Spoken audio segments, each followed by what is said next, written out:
The Olympic Saddledome in Calgary, home during the winter months of the Calgary Flames of the National Hockey League. This is the gentleman who coaches the Calgary Flames during those winter months, but now in Canada Cup 84, he's leading Team USA. Hello again, everyone. I'm Ron Hewitt. During those winter months, normally tending goal for the Calgary Flames, my partner here, Donnie Edwards. But right now, we're going to be here to talk about the upcoming game. Today's game between Germany and the USA. Germany will have their hands full against the all-powerful Americans. Don? Well, certainly, Ron. I feel much more comfortable standing in front of this net, and I'm sure Carl Friesen's going to feel a little more comfortable after the game. You don't have to stop anything, you see. Well, it's tough. The only thing I think the Germans are thinking about right now is they're going to come out, put on a good effort, and they're prepared very, very well for this tournament. One thing we haven't talked about Canada Cup 84, there's a very strong, significant factor, and that is playing for the honor of playing for your country. Well, for Team USA, the players, this is once-in-a-lifetime opportunity. Some of the players weren't able to play in the Olympics. They come here, and this, to them, they're playing against world-class competition. For the Germans, they go home, they're trying to stay on the World Cup team, and, you know, it's a real honor just to play for your country. Well, they're going to be doing that, but as we mentioned, Germany will have their hands full against the USA. And, of course, Germany are missing some players, and they're not used to playing so many games so close together. Normally, they only play about 2 games a week, but right now in Canada Cup 84, they have played almost back-to-back games. However, in talking with the players, they've all enjoyed the competition of 84. Stay tuned now. We'll be back with the first period, Germany versus the USA.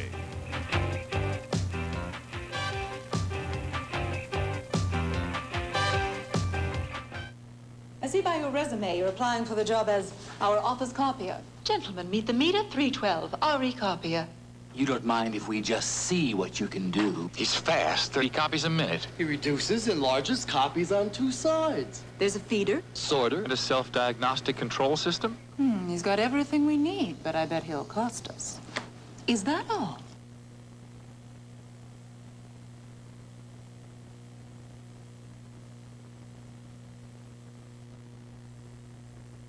Now from Yardley, an aftershave for men who go for gold.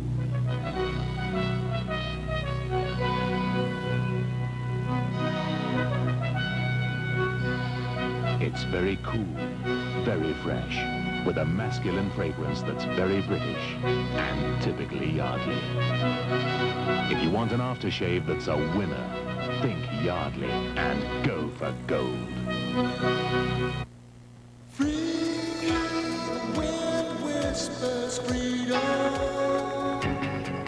Friends come together, ride the clear sky.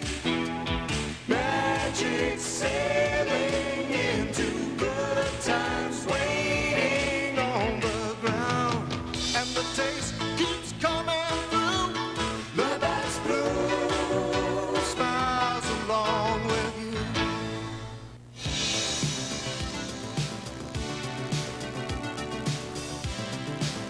Welcome to coverage of the Canada Cup Hockey Tournament. Good evening, my name is Jim Van Horn. Joining us tonight for our televised television coverage of the hockey game between the United States and Germany, former NHL referee Bruce Hood, now turned color commentator, and on the other side of the desk, wearing an individualistic type tie, is Roger Nielsen, the assistant coach with the Chicago Blackhawks. Gentlemen, this game was played last night. It was a 6-4 win for the States over Germany, and I think in this tournament, both teams proved to be surprises in more ways than one. Roger, especially the United States.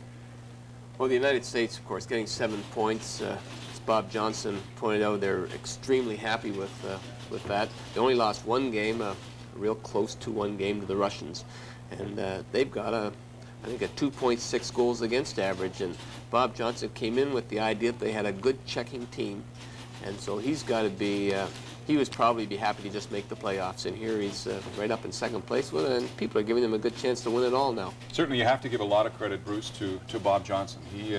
He's done wonders with the Flames in Calgary for the last couple of years, and he's such an enthusiastic, outgoing type of an individual that his enthusiasm really rubs off very quickly on his players. It sure does. Every player you talked to, it was interesting, the interview we had on with Rod Langway earlier, and he talked about the enthusiasm that is created. It was interesting. Bob Johnson said that, well, this is another chance for me to get to beat Glenn Sather. So, of course, they went to 7 games in the Stanley Cup playoffs. That's right, so it's very interesting in that respect. West Germany, on the other hand, came into this tournament and no one expected them to do anything. They didn't win any games, but they tied one of the 4 that they played, and really surprised everybody with the quality of their play.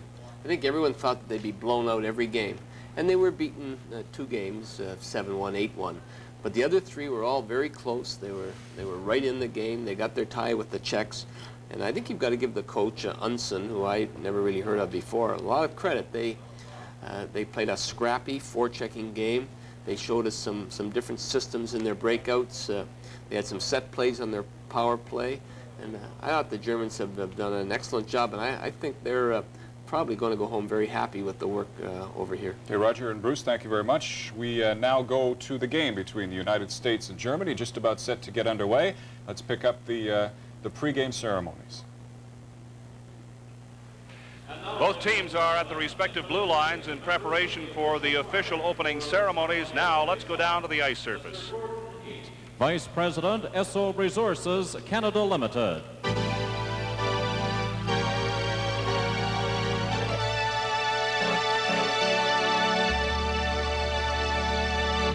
Mr. Haight is accompanied by Victor Cleoffe. Victor is 13 years of age and winner of his team's Esso Medal of Achievement Award for Most Improved Player.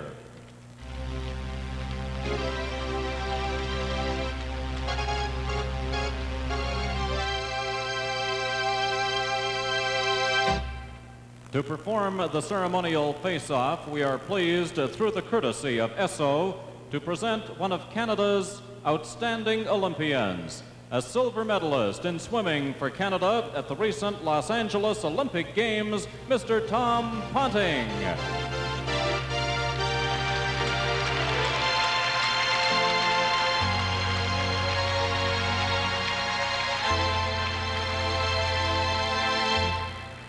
Could we have the team captains to center ice, please?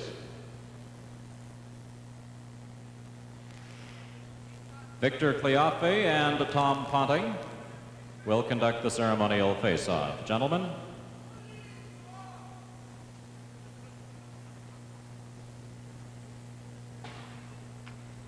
Thank you, gentlemen. And good luck to both teams. As is the custom in international hockey, the 2 captains will now exchange gifts on behalf of their teams.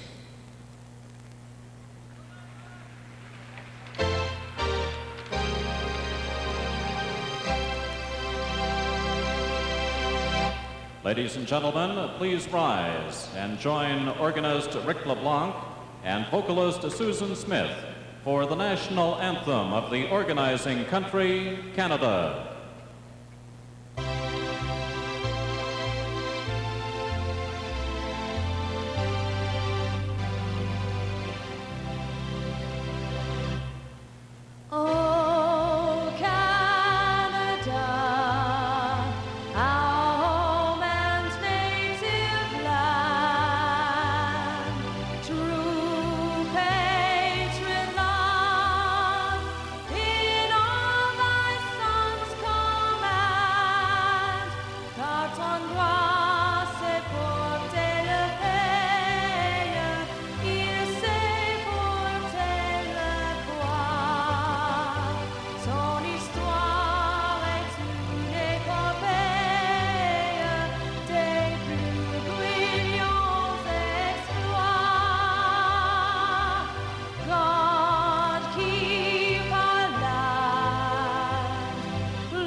Ron Hewitt and Don Edwards at the Olympic Saddle Dome, and that's Carl Friesen in his 7th year for the German national team, hailing originally from Winnipeg, and one of the more popular players in the National Hockey League, making his first start in Canada Cup '84, Glenn Chico Resch. Both teams now circling the ice surface as the red carpet is removed.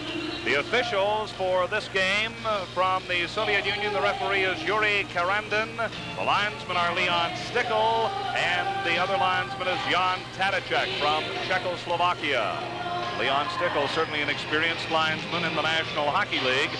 Germany has yet to win a game. They'd love to wrap things up by beating the USA. The German coach, the rather nattily attired gentleman who has, I think, done a good job with this team. Well, Zafer Usen prepared his team well. He's a really strict disciplinarian, and I know he'd like to see his team have a good showing tonight. Well, of course, they said Germany didn't belong in Canada Cup '84, but they earned the right by beating Finland in the World Hockey Championships. And as we mentioned, they have certainly not disgraced themselves at all. I know that everyone is very enthusiastic on their team, and they have been going all out, but it's an entirely different type of series than they're used to. Bob Johnson, of course, done a magnificent job in melding together Team USA. And, of course, Donnie, you're rather familiar with Robert's methods. Maybe the most positive coach in the National Hockey League. I don't think Bob ever goes by a day without smiling. He seems to always be happy. You always have a positive thought on your mind, and even if a player's feeling a little down, he's always there to cheer you up. Well, I'll tell you, coaching you, he's got a lot in his mind most of the time.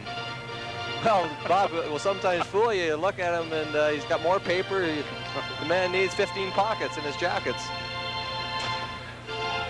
We're getting set now for the opening face-off.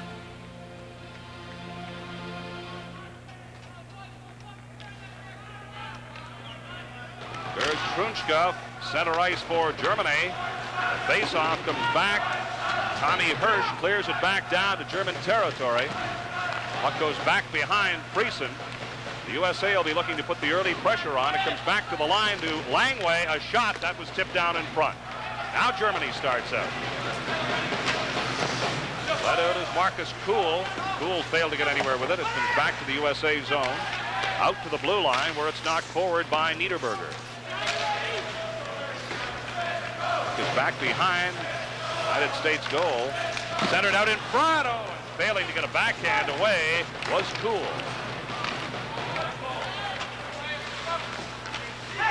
Long pass out to center. No USA player was there. It does come back to Trunchka. Trunchka goes over the line, drops it back, recovers, goes into the corner, centers it out in front, and a shot knocked down from point-blank range. Meitinger let that one go, and it comes back to center. USA on the move. Up over the line, offside. Well, Ron, a big concern on the mind of Bob Johnson was his team too overconfident. Sure, the Germans haven't won in this tournament yet, but at the same time, the U.S. team has been on such a high that Bob Johnson's afraid that this might be a little bit of a letdown to them. There he is, Bob Johnson, coaching the USA team. This face-off is going to come outside of the German line. Höfner takes the draw for Germany as it comes back behind Carl Friesen, failing to clear it out. Here's a pass right in front, and just missing the tip in was Joe Mullen, standing right in front of Friesen. Fighting for it along the boards. Starting out is Steiger. Steiger, who has scored 4 goals for Germany. He missed one game. He was suspended for 1 game for fighting. Taking the puck to one side of his net is Gordy Roberts. Puck is shot out to the center ice area. Coming down and over the line, right in front. A shot was tipped wide as Mark Johnson let a quick shot go. And we'll have a face-off as the puck went over the glass into the crowd. Well, Brian Trauche of the United States has certainly been a big influence to this hockey club. He certainly come in, was a big leader, and Bob Johnson has used him in every critical situation that they've had in this tournament. Neil Broughton to take the face-off for the USA. The draw comes back to the center ice line. Shot off the boards. It slides back behind Friesen. Into the corner for it is Aaron Broughton. Players try to hold it. It does go loose. Roy Rudger failed to get out. Pass right in front of the net by Brian Erickson, and no one was there. Puck loose to the right of Friesen in German territory. Looking to center it, turning is Neil Broughton. Tied up along the boards. Players come in. The puck does go loose. Comes bouncing off the boards. Out to center right. Coming down in over the line. This is Rutger. Rutger tied up from behind. Managed to get it out in front. And Germany could not get a shot away. Back to center. Rutger. A pass, forward pass to Obressa. Obressa takes it back into the corner. He was taken out of the play. The USA starts out down the right side. Dave Christian still has possession of the puck. Gets it back in front, and failing to get a shot away was Bob Brook.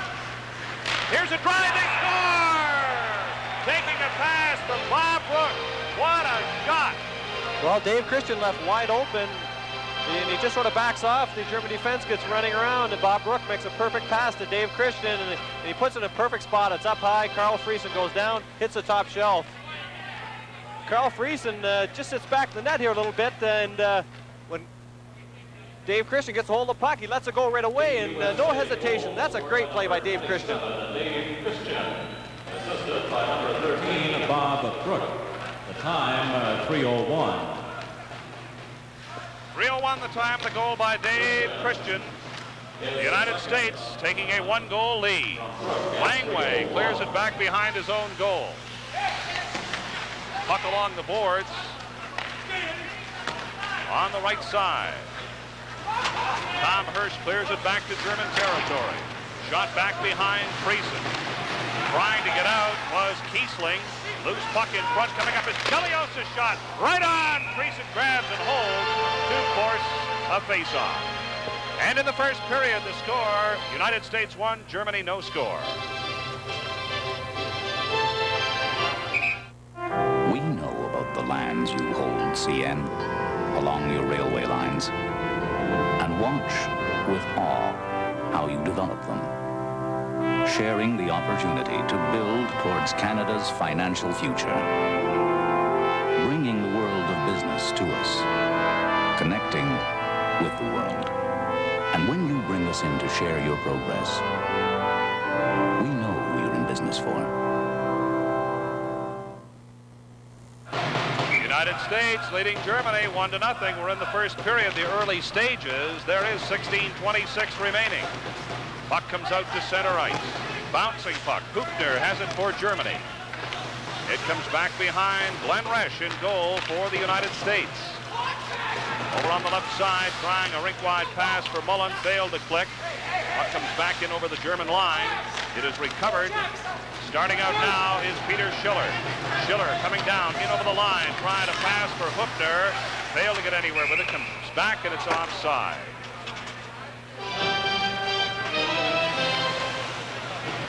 Well, Ernst Hupner, up and down player. He's a good skater, and this is one of the prospects of the National Hockey League. A lot of scouts have looked at him, and he's not that old, age 26. Certainly has a few years left in him, and I'm sure that a lot of teams would like to have a player like this. Trunchka takes the face-off outside of the U.S. line. The USA in front by 1 on a goal by Dave Christian. Rink-wide pass on the right side for Brian Erickson. He was stopped. Pass in over the line. A shot. They score!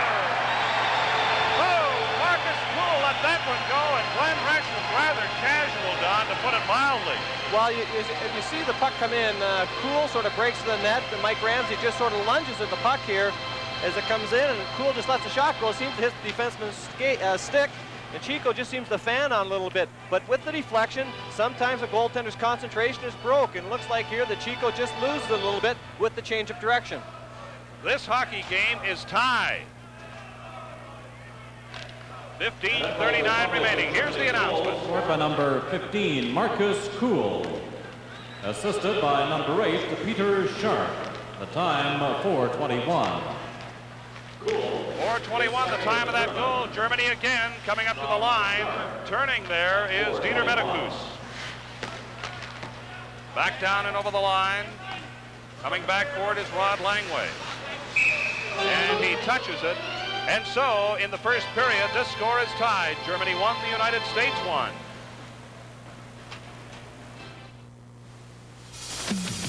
Tony Tenty. Jim Poplinski, Kevin Lowe, Rick Vine, Norm Rochefort, Dale Howardchuk, Guy Carbonneau. 7 pros racing against the clock. Who will be the winner? If you select him, you can win one of 7 Chrysler lasers in Gillette's Super Skater Contest. So enter where you see this Gillette display and act fast.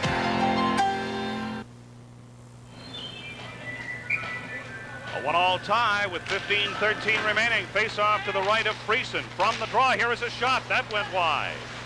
Coming back forward is Brian Mullen. Drives it off the boards. Picked up there by Franz Rangel. Shot back behind Friesen. Pass went right onto the stick of Christian. Christian ridden off into the corner. And the puck is cleared all the way back down to USA territory.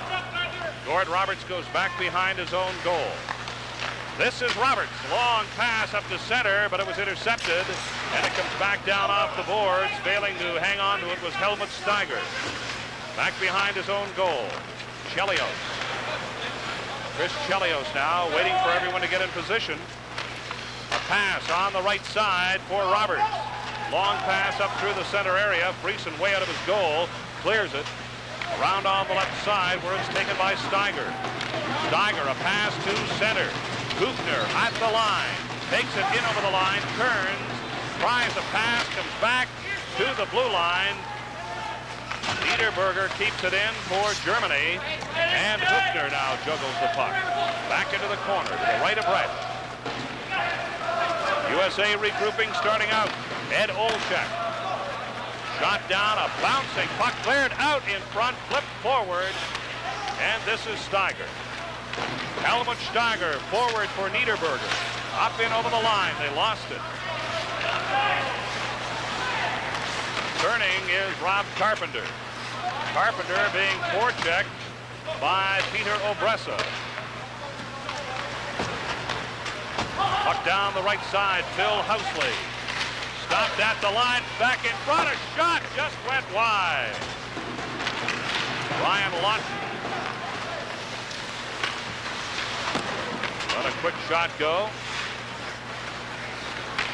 Now Germany starts out. Out to the center ice area. Roy Rutger, he was dumped, and we have a whistle on the play with our first penalty of the game. And so the score is tied. Germany 1, the United States 1.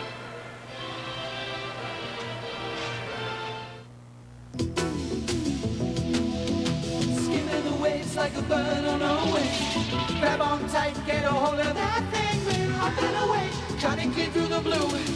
Keeping friends close, making the most of those blue sky days. And blue smiles along with you. The taste keeps coming on through. That's blue smiles along with you. Germany. The U.S. is going to be a man short with Rod Langway in the penalty box at 6:56. Well, Germany gets the first opportunity here. Rod Langway just gets a little out of position, moves in a little too aggressively, takes the body, and the referee calls it. Maybe in the National Hockey League, a penalty like that would have been let go. Puck is behind Glenn Resch, driven off the glass. Carl Friesen waits. Sloppily tried to clear it. Oh, and a shot hit the post by Trottier. Trottier tried to tip that one in, but that was a bad move by Friesen. Handled the puck very badly. Chris Chelios back. And there's a minute 30 remaining now in the Rod Langway penalty. Kiesling back for Germany, back behind his own goal. Kiesling now leaves it for Krunchka. Krunchka down the right side to center to Kiesling at the line, in over the line. And he left it there for Meidinger. Rink-wide pass, a bouncing puck. Comes back to Kiesling. Kiesling off the boards in the corner. Coming back, Krunchka trying to center it. Germany has the man advantage.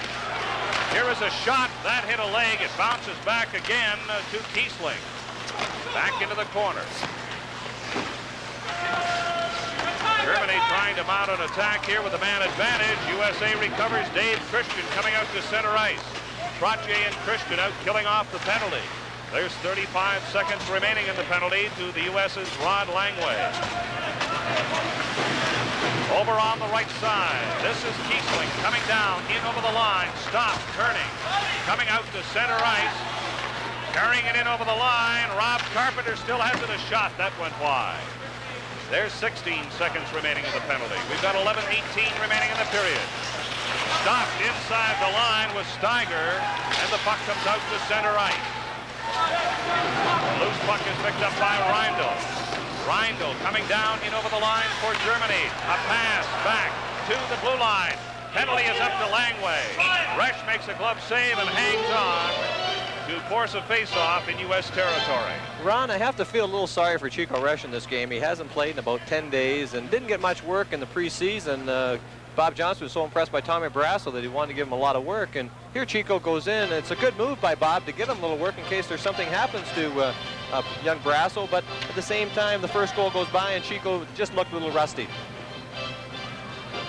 10 minutes, 59 seconds remaining. First period.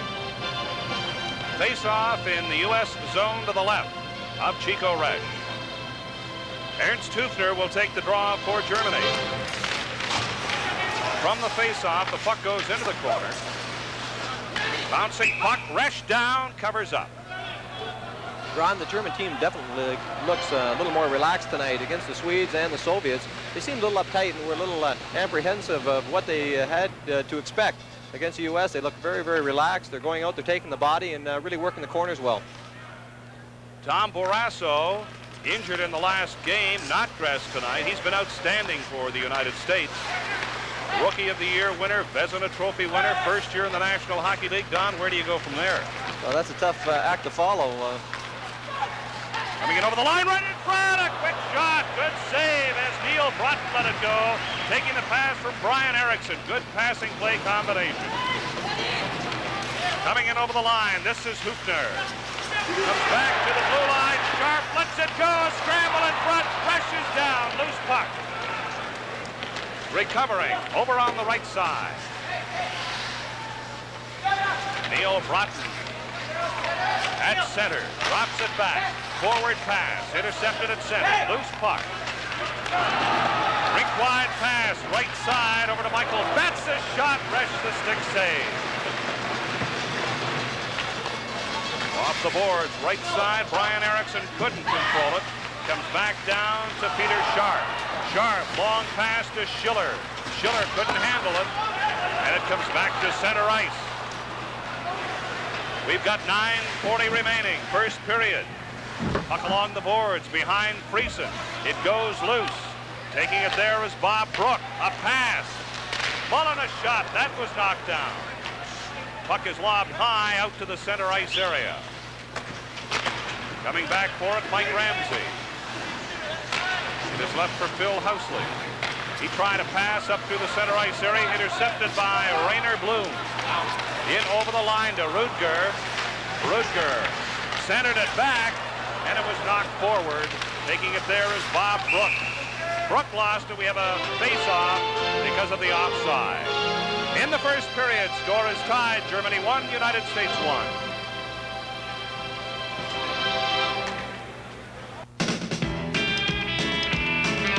We know what, we know how. When we were born and we're born it now, so only the best will do. And the best is that Pepsi taste that keeps coming through. Come on, Pepsi now. You are the best taste.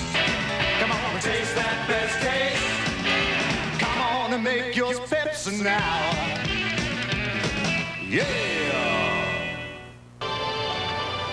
Score is tied 1-1, 9:05 remaining, first period. Germany and the United States.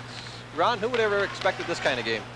Germany looks very, very strong, as you pointed out, Don. I think the word best to describe it is relaxed. I think the German team very uptight in the early games, but right now they have really nothing to lose. Play in the U.S. territory. Dieter Medikus let a shot go, but that was blocked. This is Langway for the United States. But off the leg. It is recovered. Carrying it over the line. Here's a shot high over the head as Krunska let it go. drilled it over the head of Chico Resch. Back to the blue line. Here is a shot. Oh, that just went wide. Puck comes back down, carrying it up to the line. A shot by Brian Lawton of the U.S. went wide. Turning, recovering, coming out now is Marcus Kuhl. Up to the line. Krunchka at the line.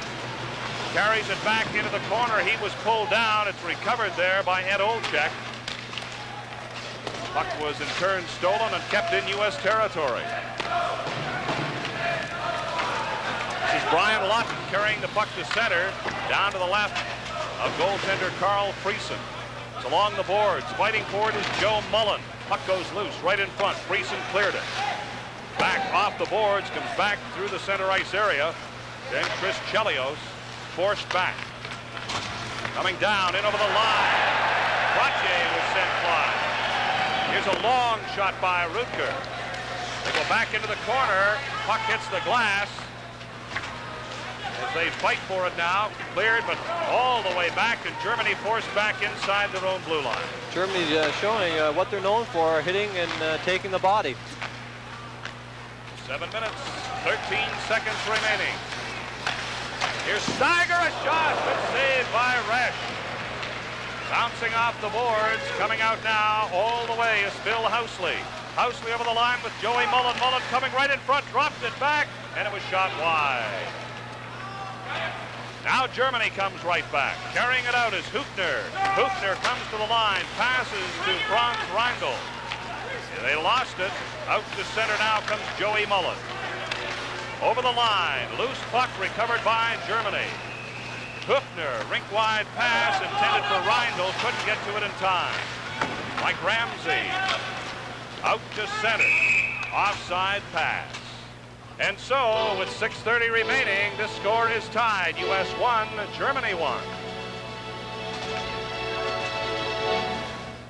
Nostalgia buffs, we'll be bringing you The Way It Was.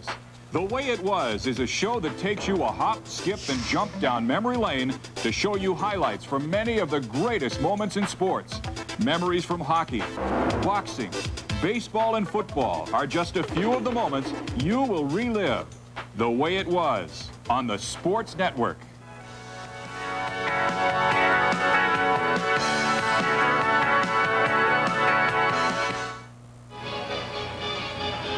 Germany has outshot USA 7-3 so far in the hockey game. We've got 6:30 remaining. Brian, both goaltenders have been called on to make big saves, keep their team in the game. Puck is at center ice, shot forward where it is knocked down by Peter Sharp. Here's Germany up over the line. A shot went wide. Rod Langway, pass to center. Carrying it down, in over the line. Passed it over on the left side. Rob Carpenter. Here they got a chance, but Friesen stole that. Germany coming right back. Down, in over the line. Manfred Wolf. Shot it in the corner. Back to Wolf. A shot. Resch makes the save. Wolf again. Tries from the side. Puck in the corner to the right of Resch. U.S. having some difficulty clearing it out of their own zone. Now they do, as Neil Broughton overskated the puck. Got it back down to German territory, though, as he recovered with 5:34 remaining. This is Peter Schiller coming down in over the line. Banged it off the boards. Rink-wide pass, right side. This is Bob Brook. Brook being checked into the boards by Sharp. Still has it. Trying to get it back to Chelios. Chris Chelios throwing his weight around. Puck comes back behind. Friesen, here's a drive. That went wide as Christian let it go. Off the boards. Gordy Roberts comes in. Tries to steal the puck. Comes around for Tom Hirsch and back to the center ice area. Back forward is Chris Chelios. Chelios. Long pass for Dave Christian. Christian coming down in over the line with Brian Mullen. Failed to get a shot away. Germany comes back. Here's a 3-on-2, but a pass went too far for Peter Schiller. Down the right side, a long pass up through the center for Brian Mullen. Couldn't get to it in time. Mullen driven heavily into the boards by Berndanner. Back to center ice. Puck is taken there by Trunska. Trunska, a forward pass to Michael Betts.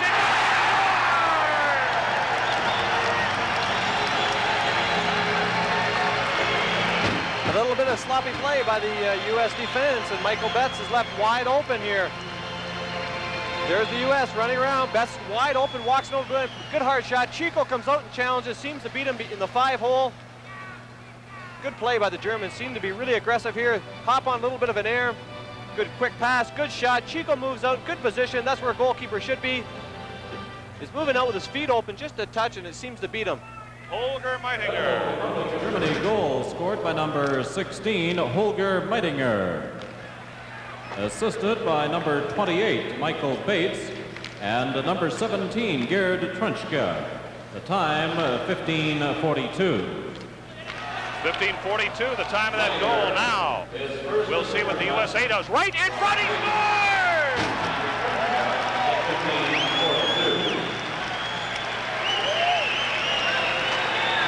It's a combination of Eddie Olachuk and Brian Lawton teaming up here. Good work by Ed Olachuk in the corner. Brian Lawton walks in from the outside and tucks it between Carl Friesen's legs. Ed Olachuk, good pass, right on the corner of the net, and Brian Lawton going to the net, right where a forward should be. But the key was that Lawton come off the corner and be in behind defenseman out of his sight. Brian Lawton, assisted by number 11, Ed Olchik, and number 9, Rob Carpenter. The time, 16 minutes. Well, that didn't take long for the USA to come roaring right back, and a goal by Lawton. Also standing in front of the net was Carpenter. Here's a quick shot and a save by Friesen on a drive by Mark Johnson. Puck is along the boards in German territory. Back to Langway. Langway, a shot that went wide. Now starting out, this is Hoofner. Hoofner, pass over on the right side. Langway takes his man out of the play. Here's a drive. That hit a leg, and a race for it as Trottier gets to it. A pass on the left side. In over the line, Joe Mullins trying to center it out in front. Too far for Tom Hurt. Trottier backhands a shot. That went wide. Back to Langway. A drive hit a leg. Back to center ice. Shot forward by Steiger. Going into the corner. Resch out of his goal. And it went wide. Back out to the center ice area. Trottier fighting for it. And it comes back to the German zone. There's 2 minutes 47 seconds remaining. Riles takes it. A long shot. Wide of the net. Bounces out to Gordy Roberts. Long pass up and over the line. And out of his goal to stop a drive by Aaron Lutton is Carl Friesen. The score is tied 2-2 on Canada Cup 84.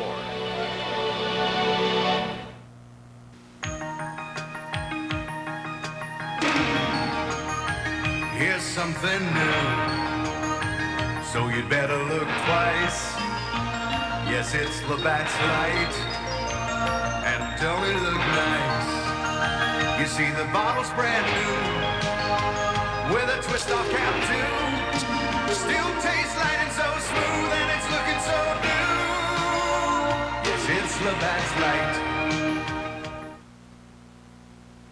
Score is tied 2-2. We've got 2:34 remaining. This is the first period, and it's Germany against the United States. From the face-off, the puck comes back to center. Lobbed high down to the right of Chico Resch. Resch off the boards, but it is kept in by Manfred Wolf. Now it is recovered by Chelios.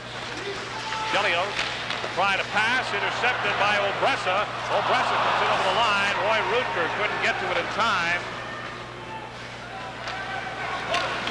Puck comes back inside to the German blue line.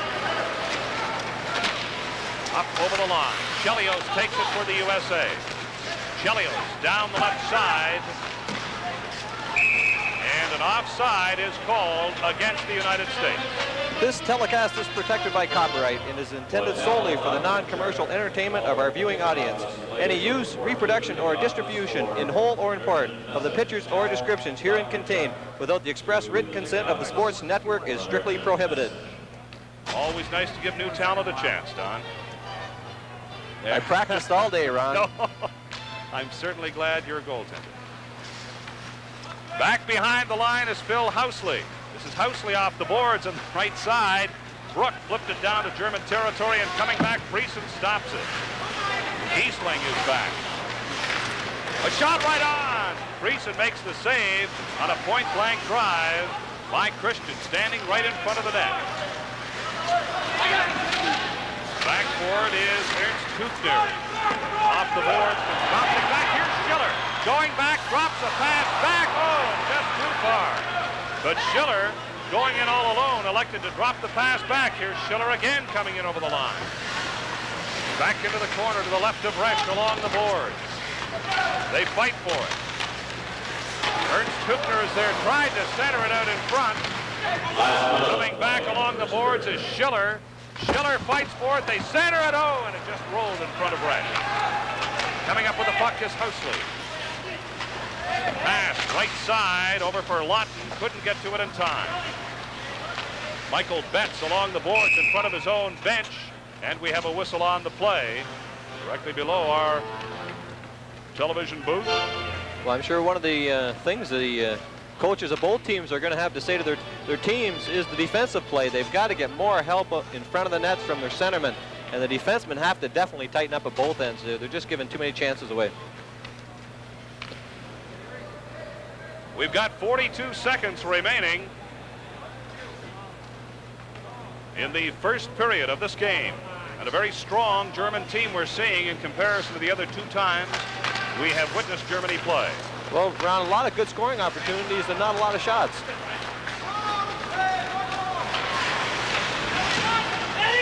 Puck is to the right of Friesen. It comes out to center. Rod Langway is there for the United States. Puck comes back behind Friesen. Off the boards all the way back. Langway knocks it down at center. Langway on defense with Tom Hirsch. Watt in over the line, trying to center it. Racing back for it, Rob Carpenter. Puck comes bouncing. Langway banned on it. Here's a race for it, coming back in over the line.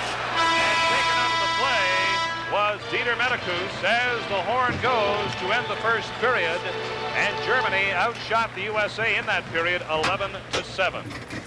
Well, Ron, that period I thought was really played wide open. The German team had some good scoring opportunities. Chico got off to a little bit of a slow start, but maybe made some big saves. He made the one big save that definitely got him in the game and showed the U.S. team that he was ready to come out and play. At the other end, Carl Friesen made a couple big saves to keep his team in the game. And so both teams are going in, they're saying, geez, we got to tighten up defensively, get the defensemen to get more communication, get the centermen to help out in their own end, and just work better together as a unit. All right, and so the score after one period of play-by-play in Canada Cup 84, Germany 2, the United States 2. TSN takes you back in time and invites you to relive legendary boxing matchups on Superbouts. Muhammad Ali, Smoke and Joe Frazier, Roberto Duran, and Marvelous Marvin Hagler are only a few of the great fighters you'll see. Title fights from the 70s and 80s featuring some of the greatest moments from professional boxing history. Superbouts is super entertainment on TSN.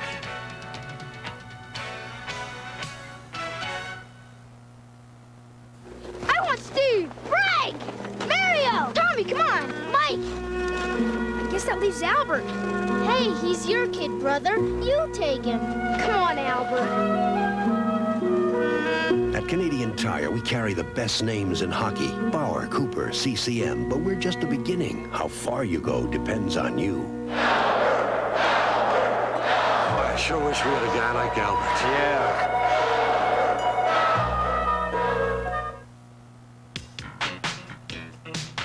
Soccer has a very special place on the TSN lineup. One of our regular weekly features will be All-Star Soccer. Each week's broadcast pits the best of the English League in top-class game action. Watch the match of the week exclusively on TSN's All-Star Soccer.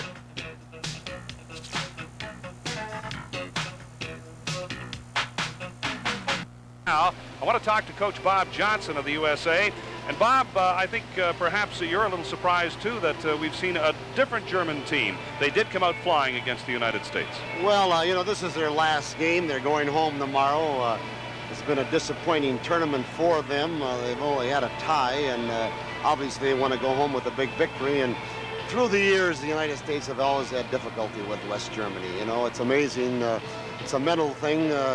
Our team can be so high and emotional high for the Russians or the Czechs or the Canadians or the Swedes, but we have a tough time getting that emotional peak when we play West Germany, and obviously they're beating to the puck. We're not forechecking nearly as well as we want to forecheck. Our defensive coverage was very poor. You know, we let them be good that period, and our job the second and third period is to go out there and take away their strengths and start to play the game we want to play. You know, I felt we've been on such an emotional high in the whole tournament and played so well that you're going to have that little letdown here, and we just got to go in there and get it all organized and come out and play the way we played against the Russians in the third period the other night. Bob, I know that, and I really feel that everyone who has watched this series, you and all the management of Team USA certainly be congratulated. USA has come so far since the origination of Canada Cup in '76, and this has to be the strongest team put together with lots of experience in both the Junior World Championships and the Olympics. Well, you know, we have a very young team, and all I can say is a great majority of these players are going to have fine careers in the National Hockey League, and it's certainly a real pat on the back for the amateur hockey program in the United States. Bob, I felt a little sorry at the start for Chico Resch. He has not started in Canada Cup '84, and you know, he hasn't played in a period of 10 days. The pressure was on. Bring us up to date on young Tom Barrasso. Is he out for the rest of the series? No, Tom Barrasso is our backup goalie and has a bad knee, and we could use him in emergency, but we're resting him because the playoffs are either going to be Wednesday or a Thursday. But Chico Resch is a veteran, a proven pro. He's been in the National Hockey League a long time, and he certainly can come off the bench and give us the goaltending we need. And, you know, it wasn't the fault of Chico Resch that it's a 2-2 tie right now. We gave him 11 shots, and the one thing we've been stressing since day one is team defense, and that's been the real strong point of our team. So we just got to go back and play the way we've been playing the other 4 games. Well, certainly, Bob, the United States has provided some exciting hockey in Canada Cup '84, and again, congratulations to you and your coaching staff. I know you've enjoyed it, as you always enjoy coaching, particularly against the Germans right now. You'd like to win this one. I know it's very important for you. And again, thank you for being our guest in our first division. We'd like to finish in second place. Thank you. All right. Bob Johnson, coach of the Calgary Flames, and of course, coach of Team USA. Stay tuned. We'll be coming right back, and Germany is tied with the USA 2-2 after 1 period.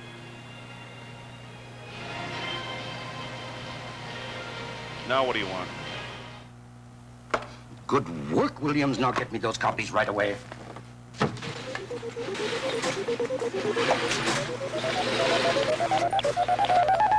Where are my copies, Williams? Does your copier let you down when you need it most? Then you need a Meta copier with dependable operation and fast service from your Meta man. Williams, I'm waiting. They told me it was working, but it wasn't working. No, I'm not working. Meta, full-service copiers. When you buy a new car, you want to keep it looking new. And that's easy with Armor All Protectant. A scientific formula that took a polymer chemist 10 years to develop. It helps keep rubber, vinyl, leather, and plastic looking new. So even though you can't keep your car from getting old, you can keep it from looking old. Armor All. It's science, but it works like magic. We'll be keeping close tabs on the NFL season as we bring you highlights of the 14 games played each week. In addition, we'll get comments on the big stories as they develop. Hand in hand with NFL Week is NFL Magazine. NFL Magazine takes you inside the huddle, explaining the ABCs of all those X's and O's.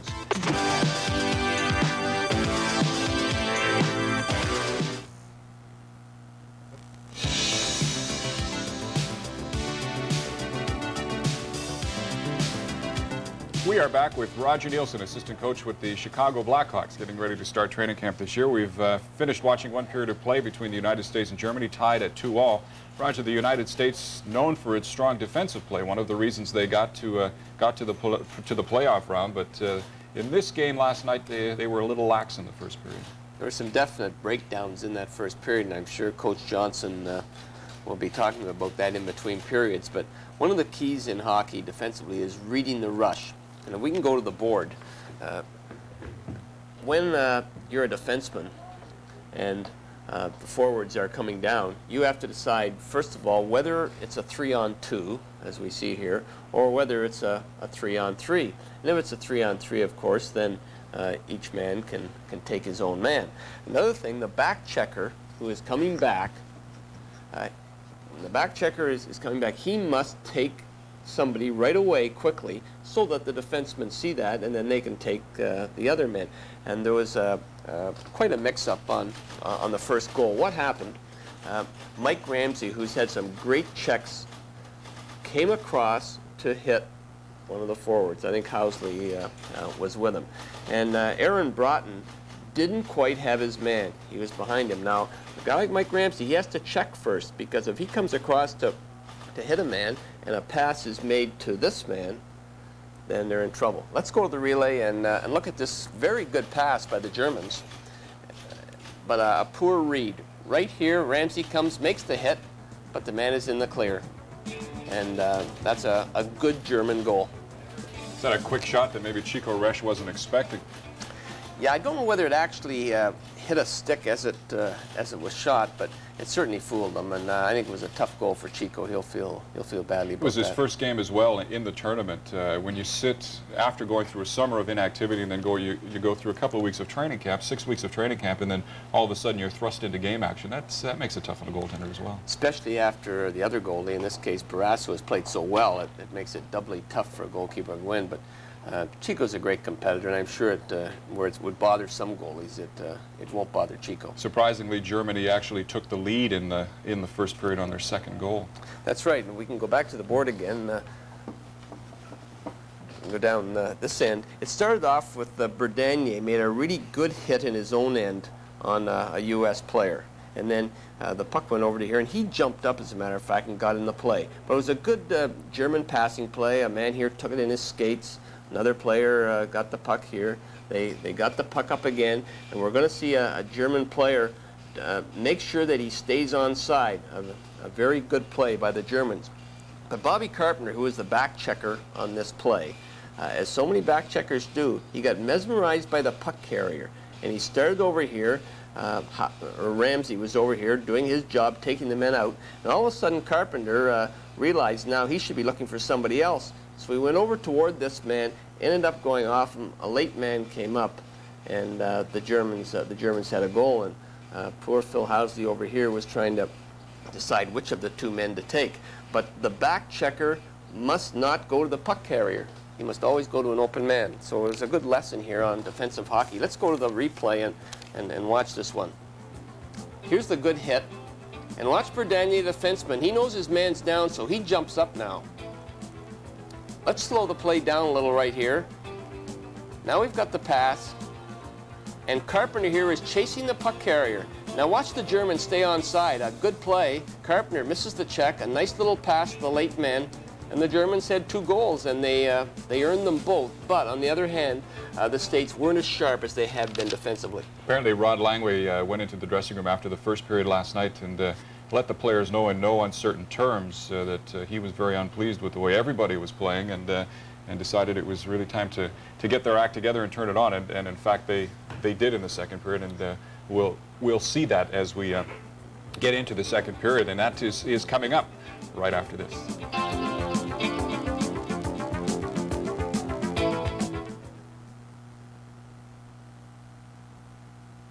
Now, from Yardley, an aftershave for men who go for gold.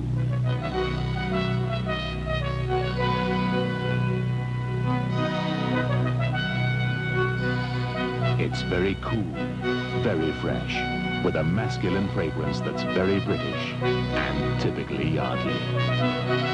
If you want an aftershave that's a winner, think Yardley and go for gold.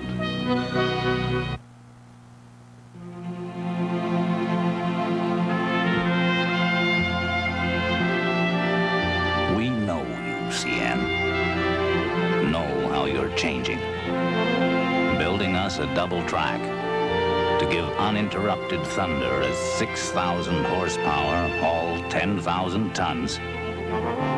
Our products to our markets around the world. You're showing us your pioneering ways again, CN.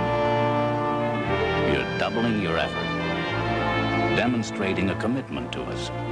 The heaviest since in frontier days, rail pushed out to the westward.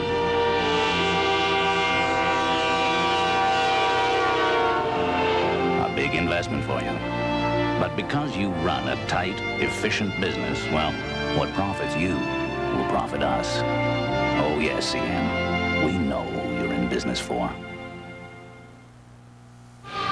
And we are back at the Olympic Saddle Dome awaiting the start of the second period with the score tied 2-2. And in that first period, Germany outshot the United States 11-7. Christian scoring and Lawton scoring for the United States. And for Germany, it was Kuhl and Mettinger. It was all the scoring in that first period. Now, we're going to see, I would think, a different strategy on behalf of the United States. Well, we see Brian Lawton there on the camera. Lou Nanny, just our intermission guest, I'm sure we'll be happy to have him back for the entire year. He was out with a very serious injury last year, and he only played about 20 games all last year, Ron.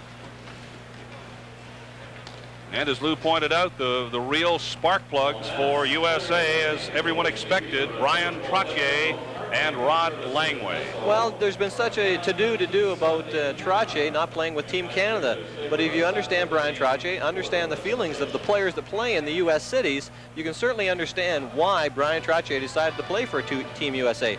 When I was in Buffalo, I came very close to getting my U.S. citizenship. And I know I would have been happy to play with Team USA because the Buffalo Sabres for 7 years had paid my salary. You get paid for having all that fun? Oh, this is so much fun. I thought goaltending was tough, but this is much tougher. Here we have the referee Carradon going to the center ice area as we get all set for the second period.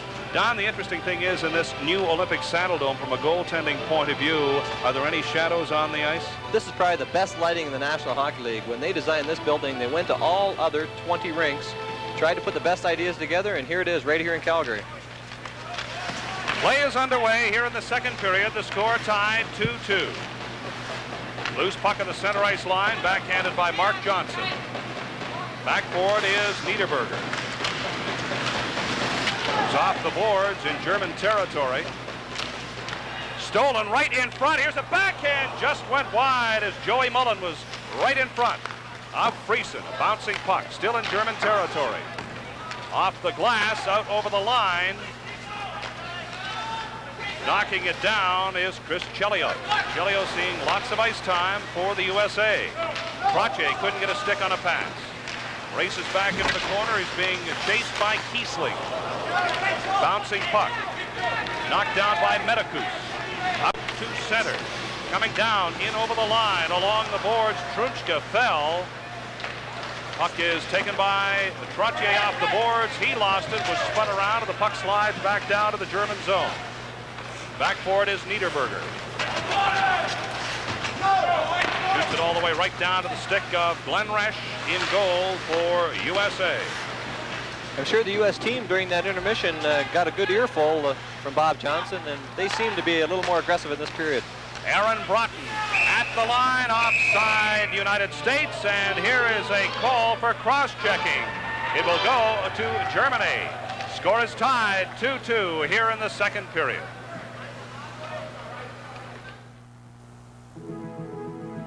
There's a time we all know when everyone does the best. Everything comes together. You leave all the rest. You're number one at what you do. Number one, this buzz for you. Budweiser with the clean, smooth Beechwood aged taste that's made it #1, the world's most popular beer. In all you do, this buzz for you. Reiner Bloom off for cross-checking. Very innocent play. NHL referees maybe would have let it go because he let go of the pass and just followed through on the check. Maybe the Russian or the Soviet official thought it was a little too flagrant, and here the U.S. has got a power play. Face-off outside of the German line. Neil Broughton gets the draw. It is drilled behind Friesen. Bounces around on the boards. Kept in by Langway on defense on this power play. Back to Langway again. Passing it, here's the drive. That just went wide as Brian Erickson let a quick shot go. Langway doesn't get to it in time. Rod Langway. What a team leader, Ron. Most valuable player to the Washington Capitals for years, it seems. He's only been there 2, but it seems like he's been there for eternity. He's been the Norris winner the last 2 years in the National Hockey League as the outstanding defenseman, and Rod has certainly been a big leader for that U.S. team. Always reminds me, even when he played for Montreal, when he put Robinson and Langway on the ice together, they seem to have that same skating style. 2 big bodies. Puck is flipped over the line, going back for it. Gord Roberts. Roberts back behind his own goal. Left side. This is Brian Trottier. Trottier up in over the line and had the puck stolen. Helmut Steiger shot it back down to the U.S. zone. Roberts again behind his own goal. Roberts trying to get out. Passed it out to the center ice area for Mark Johnson. Johnson in over the line. Back to Trottier. Puck bounces back behind Friesen. Coming out in front. Back to the point. Chris Chelios has it. 47 seconds remaining in the penalty. The USA has the man advantage. Trottier stole the puck. Trottier for Joe Mullen. In front for Trottier. A shot. Friesen makes the save. They score!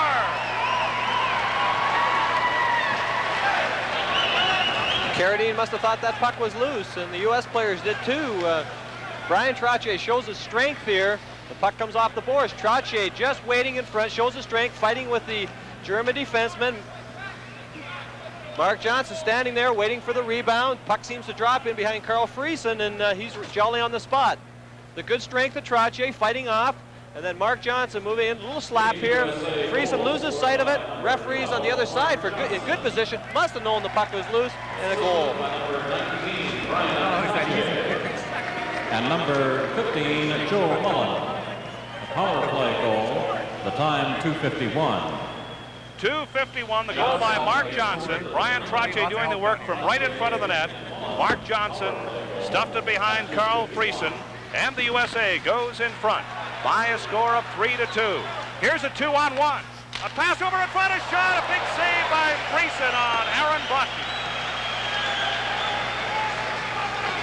Langway at his own blue line.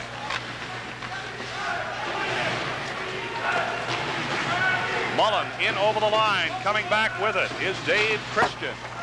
Trying to clear it out. A bouncing puck comes back down to the USA zone as Langway goes back for it.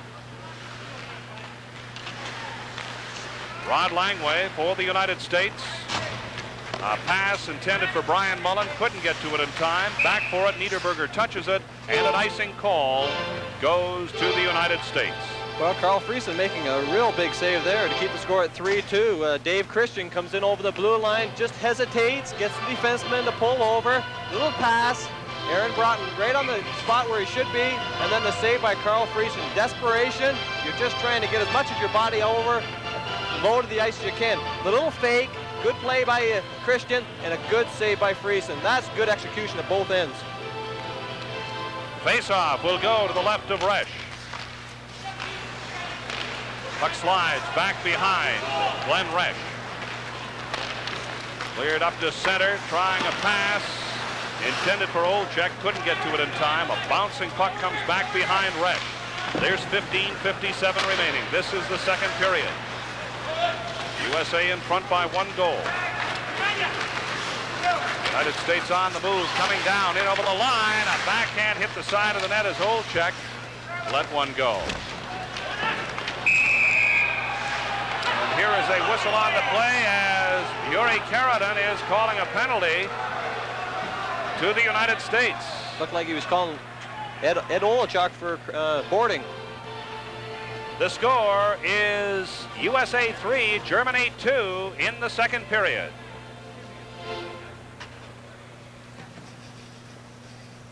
Team USA. Was Gillette Foamy thick enough and rich enough to restrain a rushing roller coaster? No. So we improved Foamy, made it even thicker and richer. Now is improved Foamy thick enough and rich enough? No. But if you thought your Foamy gave you clean, close shaves, just wait till you see how much thicker and richer Foamy is now. Gillette Foamy Shave Cream. We made it even thicker and richer. Germany, and Ed Olachuk is in the penalty box. Referee's right there, calls it. Looks like a good check. He just runs into him, and the player's a little blindsided. Peter Schiller is the injured German player, but he was up, leaving the ice under his own speed. One of the big differences, Ron, is the difference in the international refereeing compared to the NHL. Where we have a little bit more body contact, the international game seems to sort of deny that and take it out. They want a little more free skating and open ice play. Now Germany will have the man advantage. There's the injured player, Peter Schiller. Face-off will come outside of the German blue line. Leon Stickel, one of the two linesmen, drops the puck. Peter Sharp.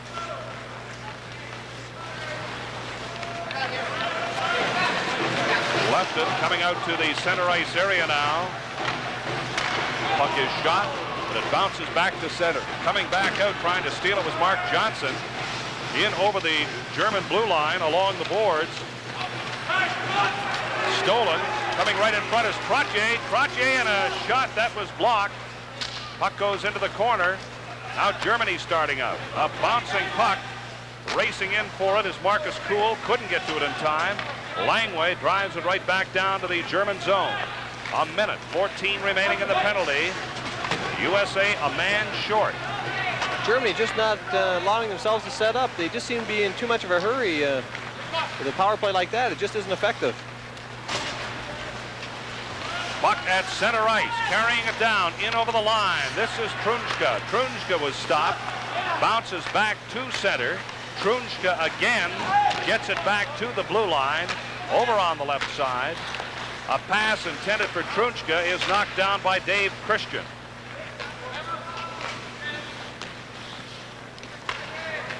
Peter Sharp now leads it back behind his own blue line. Germany very ineffective mounting an attack while they have the man advantage for another 28 seconds. Reindl carried it up to the U.S. line. He was stopped. Recovering is Gordy Roberts. Shoots it right back down to the left of Friesen. 15 seconds remaining in the penalty. Germany, the man advantage. They are down by 1 goal. Coming up to the center ice area, Peter Sharp in over the line, drops it back, going into the corner now is Ernst Hübner. Back to the point, here is a shot, that went wide. Rell let that one go. Team back at full strength, Germany did not score while they had the man advantage. Puck comes back down to the German zone, down to the right of goaltender Friesen. Loose puck out in front, here is a shot, that just went wide. Mark Johnson let it go. A little sloppy play. Bounces back to the line where Neil Broughton has it. A shot, a scramble, loose puck. Johnson took a shot at it, and Friesen covers up on the play. The score, the USA 3, Germany 2 in the second period.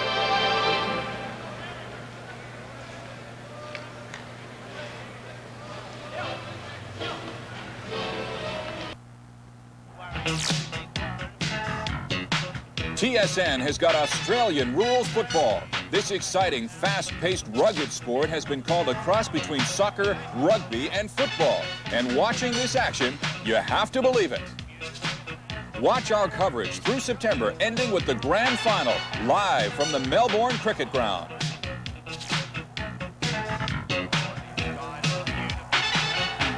The United States leading Germany in Canada Cup '84 from Calgary.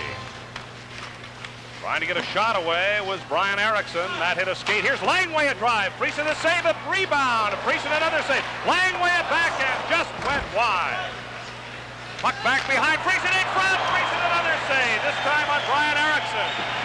3 big saves in a row by Friesen.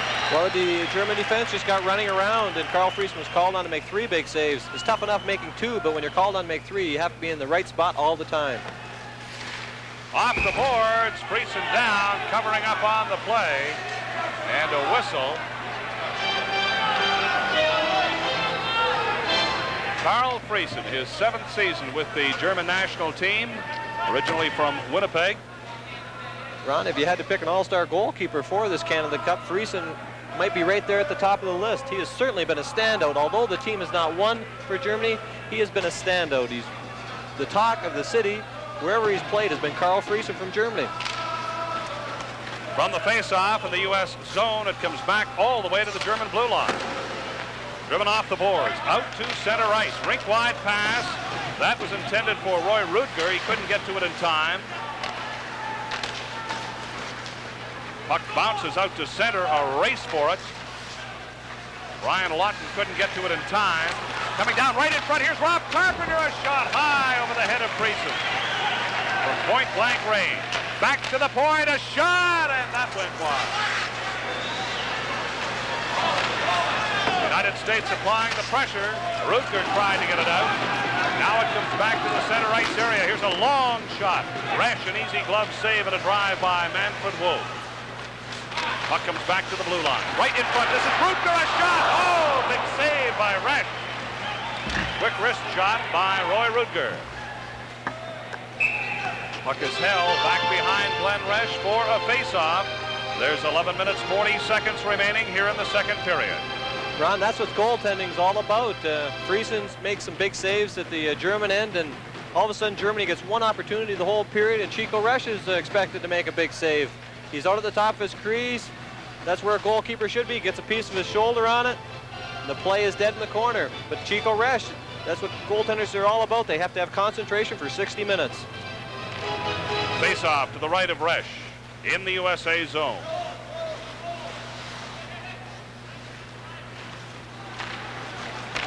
Starting out, right side. Trottier off the boards. Puck slides down to the German zone. Players come in, fight for it. Now it goes loose up the right side. Carrying it up is Krunchka, offside, Germany.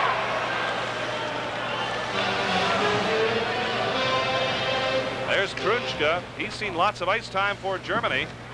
Well, he's one of the guys that the German team is really expecting to score some goals. He has a real soft touch around the net, although he hasn't displayed it tonight. And Xaver Usen is really high on this player with the national team.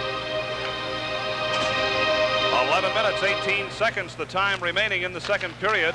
The USA leads by 1 goal. It's 3-2. Chris Chelios trying a pass. That was knocked down at center. Carrying it up over the line is Rainer Bloom. He was stopped. Puck comes back to center ice. Bloom again recovers and dumps it back down to the U.S. zone. Chelios coming out for the United States. Pass to Roberts. Gord Roberts carries it up to the line. Left it for Aaron Broughton. Broughton couldn't get a shot away. He recovers back behind Friesen. Aaron Broughton trying to get it out in front for Neil Broughton. Couldn't do so. And it comes back down to the U.S. blue line. Gordy Roberts on the left side. Michael Betts intercepted a pass up over the line for Rainer Bloom. Bloom lost it, and Aaron Broughton comes down with Neil Broughton. Up in over the line. A pass, a shot, and a save on a drive by Brian Erickson. Out to the center ice area. Rod Langway back behind his own goal. Langway pass left side. Knocked down. Broughton couldn't handle it. Chelios picks it up for the U.S. In over the line. Still has possession. Went off a skate right onto the stick of Carl Friesen. We've got 10:02 remaining. The USA leads Germany 3-2 in Canada Cup. A reminder.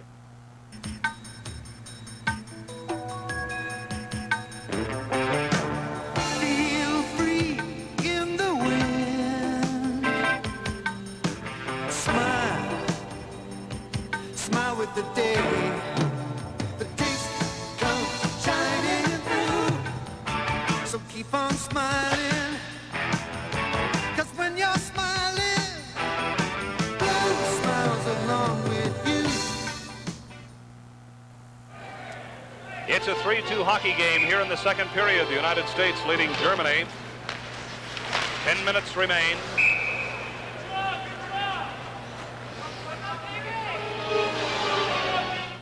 The sleek new Canon T70 puts the accuracy of a computer into every shot automatically. The multi-program Canon T70, like Gretzky, it makes the great shots simple. The German blue line. From the draw, it comes back behind Friesen. Pass on the right side for Marcus Kuhl. Kuhl to center to Krunchka. Up in over the line. Krunchka's pass was stolen. Coming right back, Dave Christian. At the German blue line, it is knocked down. Coming up to center ice area, Krunchka simply drives it down to the corner, where it's recovered by Brian Mullen. Here's a pass off the boards. Christian couldn't get to it in time. Bouncing puck down in over the line. It goes over the glass into the crowd inside the USA zone. One of the big differences in the second period compared to the first is the play of the U.S. defensemen. Ramsey, Langway, Hirsch, Roberts.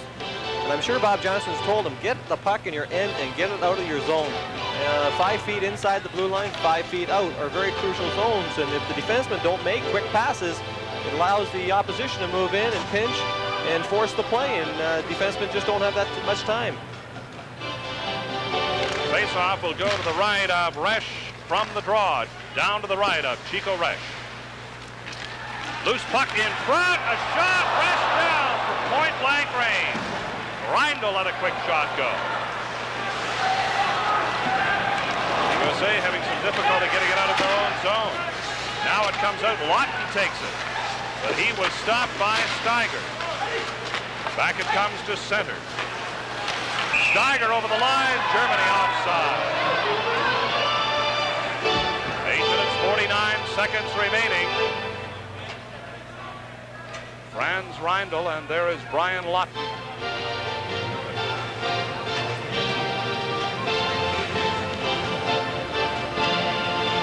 Franz Reindl for Germany. He was the one just one step in ahead of the play. Well, he's 29 years of age. He's one of the more experienced German players. Has played a lot of international games for Team Germany. Puck is back behind the German line. Pass over to Kiesling. Kiesling tried a forward pass for Reindl. Couldn't get to it in time. Now Reindl recovers off the board. Reindl carries it up to the line. In over the line. Still has it. Drops it back. Hufner couldn't get to it.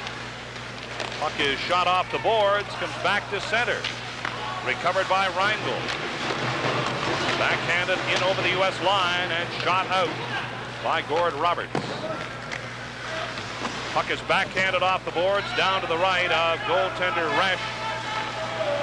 Starting out now, Gordy Roberts. He was stopped by Reindl. Trying to clear it out in front. Loose puck off the boards. And it comes back racing down for it is Joe Mullen. Mullen tries to cut in front. He does. Loose puck. And good move by Joey Mullen. Germany comes storming back at the line. Shot wide by Niederberger.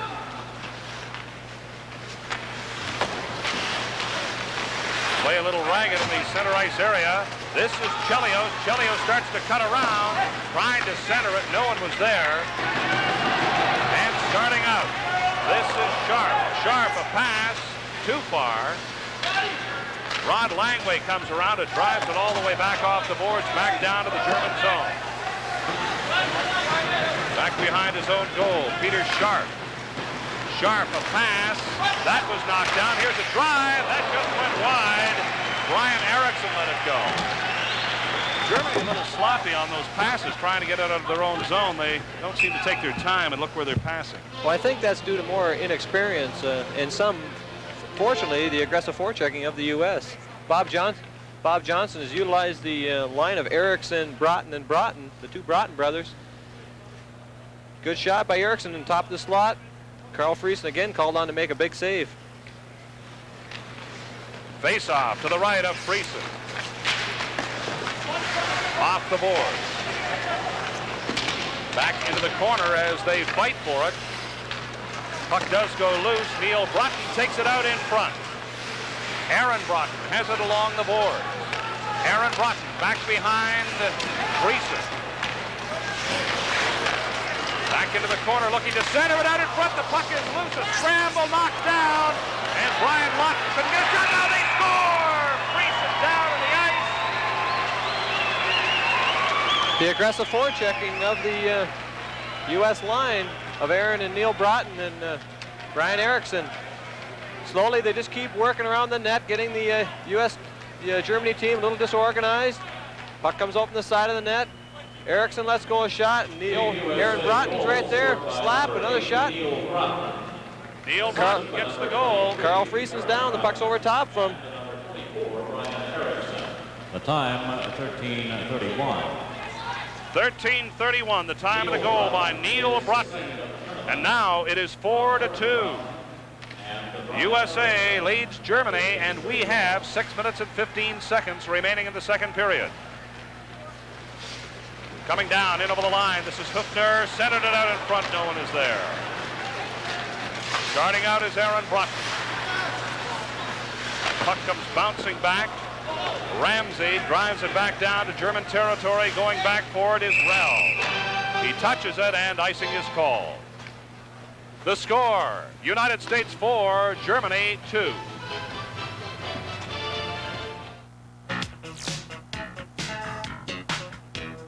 If you think boxing is tough, take a look at this. The action is always fast and furious on TSN's Full Contact Karate.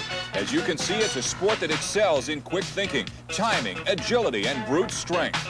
Each week, the Professional Karate Association provides top caliber opponents in what has become North America's fastest growing ring sport.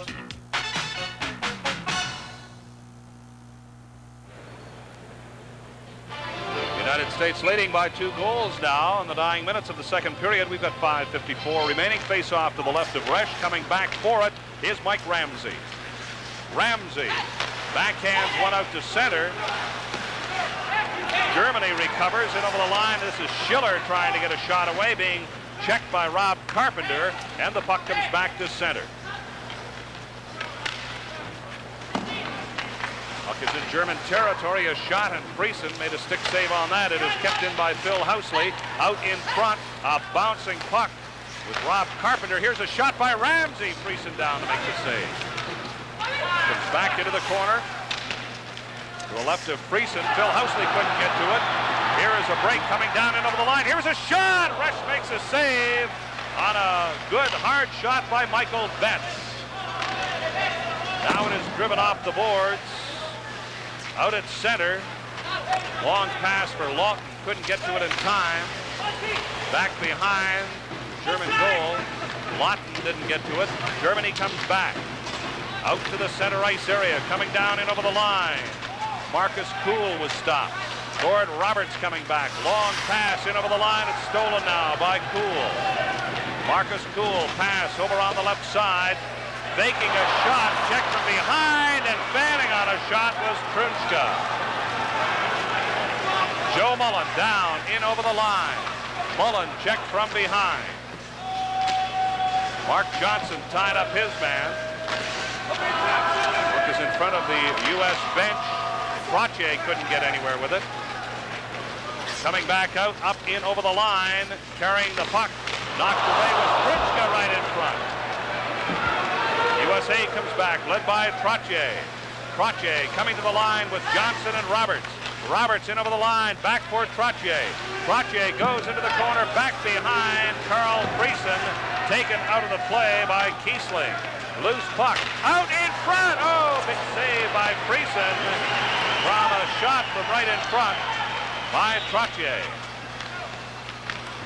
Aaron Broughton, rink-wide pass, down, in over the line, back to Aaron Broughton in front, and he shot it wide.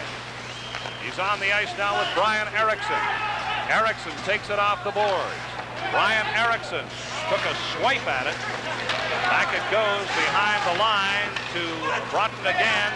This is Erickson trying to center it out in front. It is knocked down. Loose puck behind the boards. Neil Broughton for brother Aaron Broughton out in front. Here's Neil Broughton. Passes it back to Langley. A shot. Friesen the save and hangs on. With 3:05 remaining, the United States 4, Germany 2.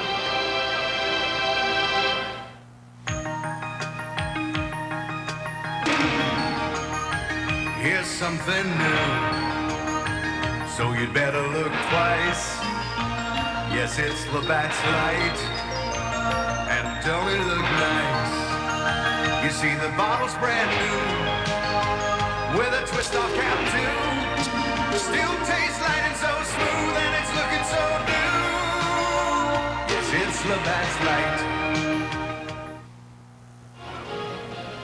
This is Ron Hewitt along with Don Edwards. We're at the Olympic Saddledome in Calgary with Canada Cup 84 and the United States leading 4-2 with 3:05 remaining in the second period.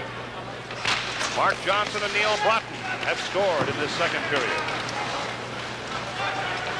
Rod Langway, forward pass for Dave Christian. Christian had the puck stolen in over the line, manages to recover, and Langway takes it back behind his own goal. Up to the center ice area. Bouncing puck, recovered. Ernst Kufner in over the line. Loose puck goes back. It's driven in by Reindl. And Resch hangs on, throws it back behind his own goal. Brian Mullen now leaves it.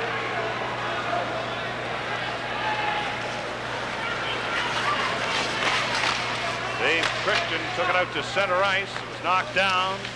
Recovered by Reindl. Back to one side is Peter Sharp. Sharp drives it. And it's knocked down at his own blue line by Steiger. Steiger trying to pass left side to Reindl. Bouncing puck at center. Over the line goes Bob Brook. A pass into the corner. Fighting for it along the boards was Brook. Coming in is Brian Mullen. A bouncing puck back to the point. A shot. Friesen the save. A backhand. Another shot by Friesen. Good save. Friesen has been outstanding for Germany. Seems like a time. The board. Seems like a time run. He's the only player on the ice. A minute 33 remaining. Puck still in German territory. This is Ramsey. A drive and a save by Friesen. Back to Ramsey again. He winds up. That hit away. Reindl recovering for Germany. Coming down. Reindl a shot way wide of the mark. Helmut Steiger tried to keep it in. It comes off the board. Brian Lawton goes after his man as Peter Sharp goes back. Puck still in German territory. Peter Obressa out to center. A shot by Rudger. Hit the crossbar. Puck out to center. Brian Lawton down in over the line. Dropped it back. And it's stolen by Rudger. Comes all the way back to the blue line. There's 45 seconds remaining in the second period. Ramsey fired it forward, and a whistle on the play with offside being called, and the USA has outshot Germany 25-16 so far. They really came back with the shots on goal, and as Don Edwards pointed out, Friesen simply remarkable with some of those big saves. I'm sure a lot of NHL scouts here are looking, taking a serious look at Carl Friesen. He's been outstanding throughout the whole tournament, not only tonight where he's had so many tough saves, but throughout the whole tournament. And the way he's playing, if he doesn't have a contract with the German national first division team, I'm sure that some NHL team will try and sign him. 34 seconds remain, second period. A bouncing puck. Ryan Trottier, a pass to Mark Johnson. Johnson forward for Joe Mullen. Mullen spun around, and it's going to be a penalty. Holding is going to be the call as Joe Mullen was dumped. And going to the penalty box, getting the gate, will be Joachim Rau. Joachim Rau just gets a little out of position, gets a stick around Joey Mullen, and Joey goes down with the score 4-2. The U.S. is certainly going to try and get another one before they go to the dressing room for the second period intermission. Number 6, Joachim Rau, 2 minutes for holding. The time 19:43. 1943, the time of that penalty. We've got 17 seconds remaining here in the second period. Face-off will go to the right of goaltender Carl Friesen. Rod Langway. Erickson couldn't control it. Back to Langway. A shot. Friesen tipped it wide. Puck is loose behind Friesen. Langway keeps it in. Let the shot go. That was knocked down just as the horn goes to end the second period. Well, certainly the difference in that period was the play of the U.S. defensemen moving the puck so quickly up to their forwards and catching the German defenseman napping. But at the other end, Carl Friesen, the play, outstanding, made many, many big saves. And the Germans are very, very fortunate to come out of the period of 4-2 run. All right, after 2 periods of action in Canada Cup 1984, the United States leads Germany 4-2.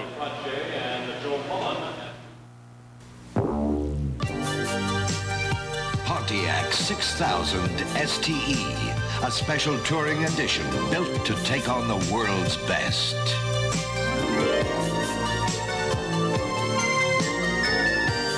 Head of the Pontiac 6000 family of front-wheel drive coupes, sedans, and wagons, among 1984's best-selling mid-size cars. Pontiac builds excitement. You're a whole new generation. You're loving what you do. I put a Pepsi in the motion, but that choice is up to you. Hey, you're the Pepsi generation. 'Cause I'm down and taste the thrill of the day and feel the Pepsi way. You're a whole new generation. It's been a tough season in the American League with the Blue Jays chasing those runaway Tigers. TSN will cover the Blue Jays through the end of the season with exclusive coverage of 4 games featuring Minnesota, New York, Detroit, and Milwaukee. Join Fergie Alver and Bobby Maddock as we head down the home stretch. From coast to coast, Canadians are behind the Blue Jays, and TSN will put you right into the action with our exclusive coverage.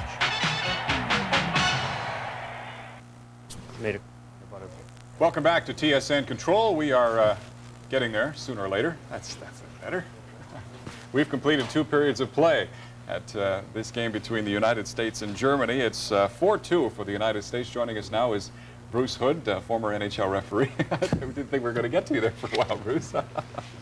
This is a type of game that that really sort of could set the tone for the United States heading into the playoffs. And even though they did have the lackluster first period, I mentioned that Rod Langway had spoken to the players between periods, and they came out like a new hockey team in the second.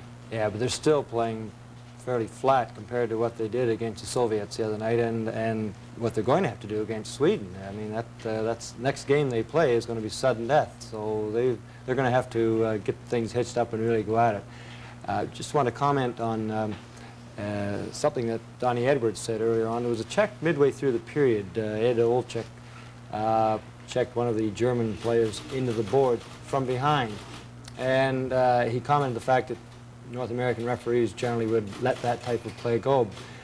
One of the things they're trying to institute in hockey, and in particular in minor hockey, is checking from behind, especially when the player hasn't got the puck. They're trying to eliminate that entirely. Most of the injuries that come in hockey are when a player is checked from behind. Standing in front of the net, the defenseman gives them a shot, knocks them down, or, as in that case, into the boards. And if they can eliminate that, that's the problem in our game. If we take the good body check, where you meet the player and you take him in with the shoulder or you take him in with the hip, whether it's open ice checking or into the boards, that's great. That's a good part of our game. It's almost like a spear in football, where you hit a guy with the helmet from behind. That's right. You get the same whiplash type of effect. And prime example was Brian Trottier last year in the playoffs when he hit Bob Gainey from the back and almost seriously injured him. That's right. It left Bob woozy for several days after that check. I think if they can eliminate that, they've taken body checking out entirely in the lower ages, and they're trying to eliminate checking from behind up in the midget juvenile. If they can, I think it's going to help. It's going to make a lot of players that are a little hesitant to play the game continue playing, make better hockey players out of them. A hockey game like the one the United States and Germany played in last night, is it difficult, knowing that it really is a meaningless game, is it difficult for the referees and the linesmen to get into the game as much as it is for the players? Oh yes, that, and plus the fact not many people in the stands, and you have to keep talking to yourself to keep psyched up, to keep your concentration. And if you look at some of the players, when they're sitting on the bench, they're kind of sitting there looking around and not really into the game. It's the same thing for the officials, but you have to make the call, particularly the linesmen on that. Their calls are yes or no. At least if the referee, if he doesn't make the call, they can say, well, that's his judgment. The referee's never wrong anyways. That's right. Or they weren't when you were referee. Well, we'll question that. What do you look for in the third period? Well, there again, USA, they've got to keep building. They can't just bottom out. They've got to play it tough, because, as I say, 2 nights later, they're going to have to go at it and be up against Sweden. And Sweden, they've got all kinds of confidence. So it's going to be interesting to see if they really come on strong and kind of own the Germans like they should. Okay, Bruce, thanks very much. Coming up next, Roger Nielsen standing by with a couple of highlights from the second period of play. We'll be back right after this.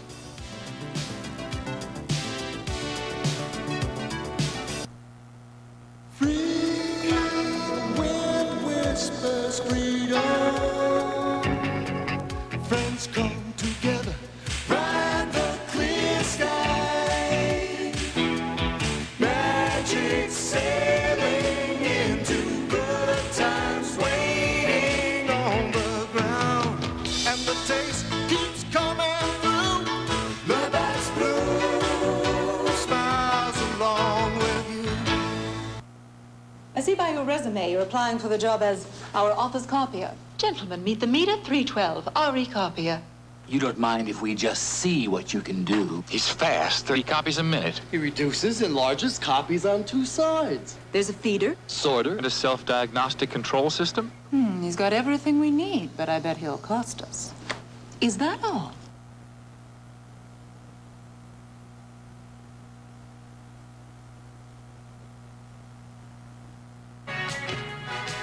TSN takes you back in time and invites you to relive legendary boxing matchups on Superbouts.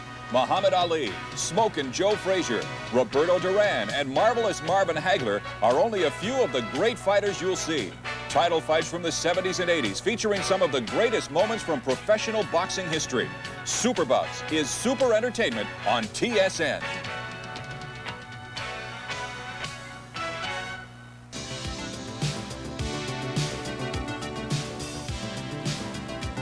Welcome back. We're at TSN Control in Toronto. Roger Nielsen has moved in with a couple of highlights from that second period of play, a play that the United States decided to turn it around. And as I mentioned before, it was Rod Langway that talked to the players between periods and decided that if we're going to win as a team, we better do it together, because we lose as a team as well, and certainly they didn't want to do that. Well, it was a completely different period, and of course, Friesen was outstanding. We wanted to show you the U.S. power play goal because it was a good play. And they took advantage of the fact that the Germans play a very passive box. They just get in their positions and stay there. And I don't think you can do that today with the sophistication of power plays. And the way that I guess Bob Johnson set it up, if we the O's here will be the U.S. team on the power play, and Mullen had the puck over here, and Johnson, of course, is a left-handed shooter, and so is Trottier. And he had a choice here of passing through here or through here, depend on who this defenseman took. And Trottier was right there, of course, and the defenseman decided to just back off a little because he knew Johnson was behind him. And, of course, the puck went straight to Trottier, who put it in. And there's no way the Germans can defend penalties just sitting in a box hoping that they're going to get sticks on the puck. In today's power play, you have to go after the men. And let's go to the replay now and see the exact play as it happened. The U.S. are trying to get it set up.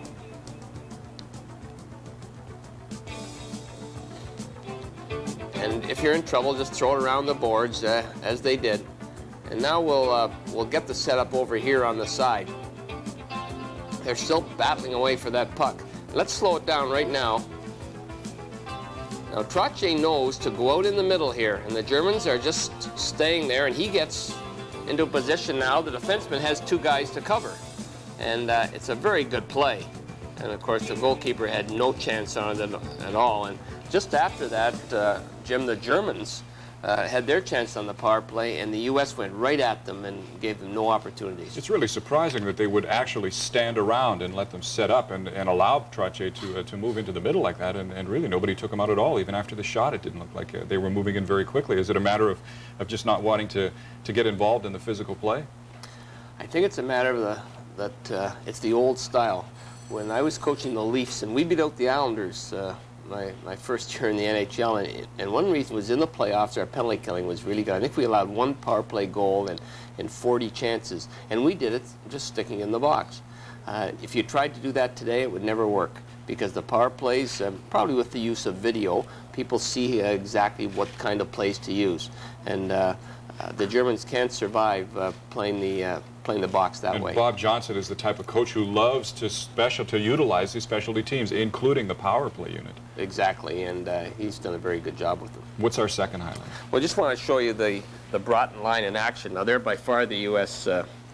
Best line tonight, and they really show some puck pursuit and control. Eventually, Bo Erickson gets the puck over on the side and throws the puck behind the net to Neil Broughton, and then he does what a good player will do who wants to score. He goes to the net, and in the subsequent scramble, you'll see that the two, if these are the Broughtons and Erickson, are showing that they really know each other's moves. And let's go to the replay and take a look, because this is puck pursuit at its best.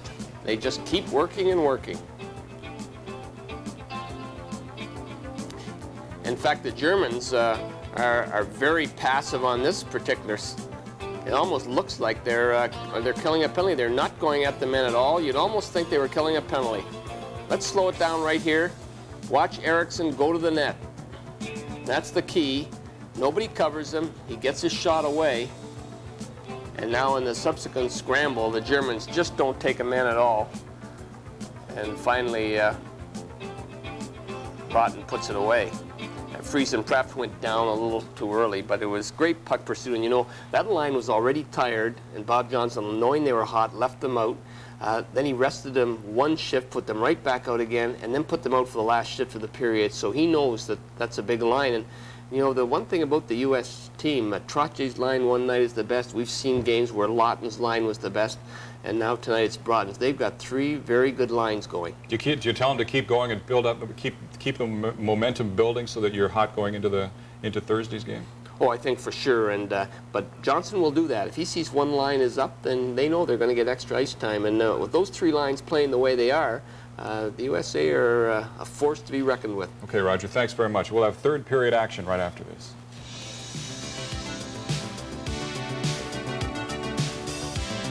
I want Steve, Greg, Mario, Tommy, come on, Mike. I guess that leaves Albert.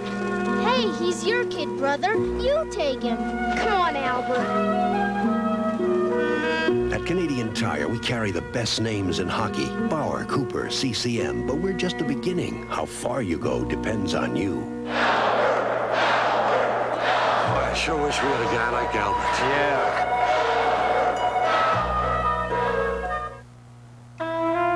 We know about the lands you hold, CN, along your railway lines. And watch with awe how you develop them. Sharing the opportunity to build towards Canada's financial future. Bringing the world of business to us. Connecting with the world. And when you bring us in to share your progress, we know who you're in business for. For nostalgia buffs, we'll be bringing you The Way It Was. The Way It Was is a show that takes you a hop, skip, and jump down memory lane to show you highlights from many of the greatest moments in sports. Memories from hockey, boxing, baseball, and football are just a few of the moments you will relive. The Way It Was on the Sports Network.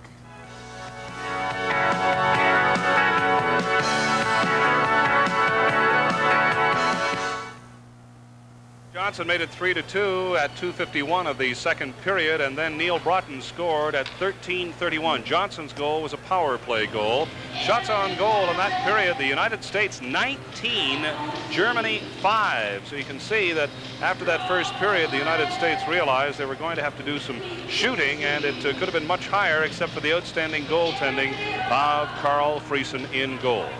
Well, Neil Broughton, certainly a big player for the U.S., maybe one of the best puck handlers in the National Hockey League during the regular season. Not a big guy at 5'9", but at the same time effective, and that just goes to show parents at home, don't worry about size. Just get him out there, be a good skater, and give him the ability and the coaching to pay off on the experience that he's basically learned. Well, Lou Nanne, of course, really likes the play of Neil Broughton. He plays for Minnesota, the National Hockey League, and as you mentioned, outstanding puck handling ability, Don. Well, Lou is very high on products out of the U.S. He has quite a few of the Olympic boys playing for him. And I'm sure that over the years, Louis himself was a member of the U.S. Olympic team back in 1968. And I'm sure that he sort of looks at them as sort of special people on his team. Face-off about to take place at center ice. Germany down by 2 goals. In the hockey game, the USA has outshot Germany 26-16. Something I've never seen before, Ron, is the huddles that the European teams have a tendency to do. It looks like a football huddle as they get ready before the period. I don't know what they do. It seems like trying to get their concentration or their thoughts together, or just a little boost of morale for the goalkeeper. Brian Trottier will start at center ice for the United States.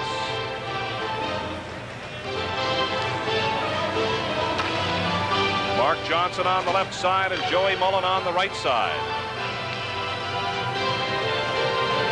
Gerd Trunchka will start at center for Germany. As we get set for the face-off. Puck is dropped, play is underway, and the puck comes back to the German blue line. It is shot back down to the USA zone. Resch leaves it back behind his own goal, out to center. Joey Mullen passing. Over to Trottier right in front. Johnson couldn't get a stick on it. Chelios for the United States. Mark Johnson for Trottier. Right back to Chelios, a drive. Friesen to save the backhand, he scores! Mark Johnson! The play of Mark Johnson in front of the net. German defense just get a little disorganized, and again, Chris Chelios shoots the puck from the point here. Pass comes over Brian Trottier. Chelios gets a little shot.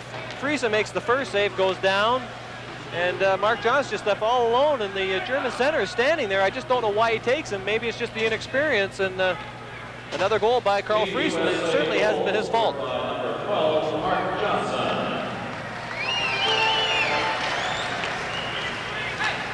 Assisted by number 11, Ed Olczyk, and number 19, Brian Trottier.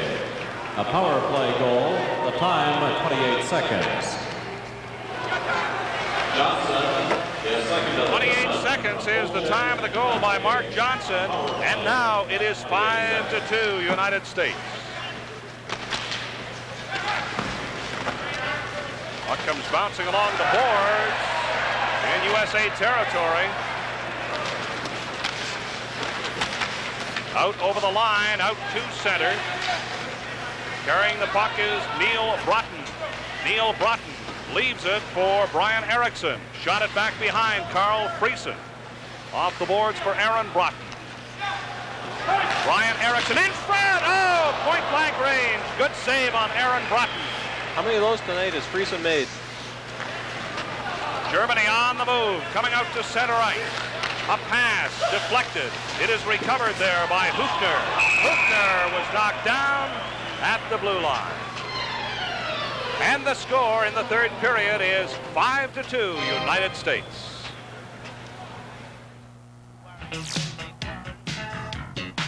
TSN has got Australian rules football. This exciting, fast-paced, rugged sport has been called a cross between soccer, rugby, and football. And watching this action, you have to believe it. Watch our coverage through September, ending with the grand final, live from the Melbourne Cricket Ground.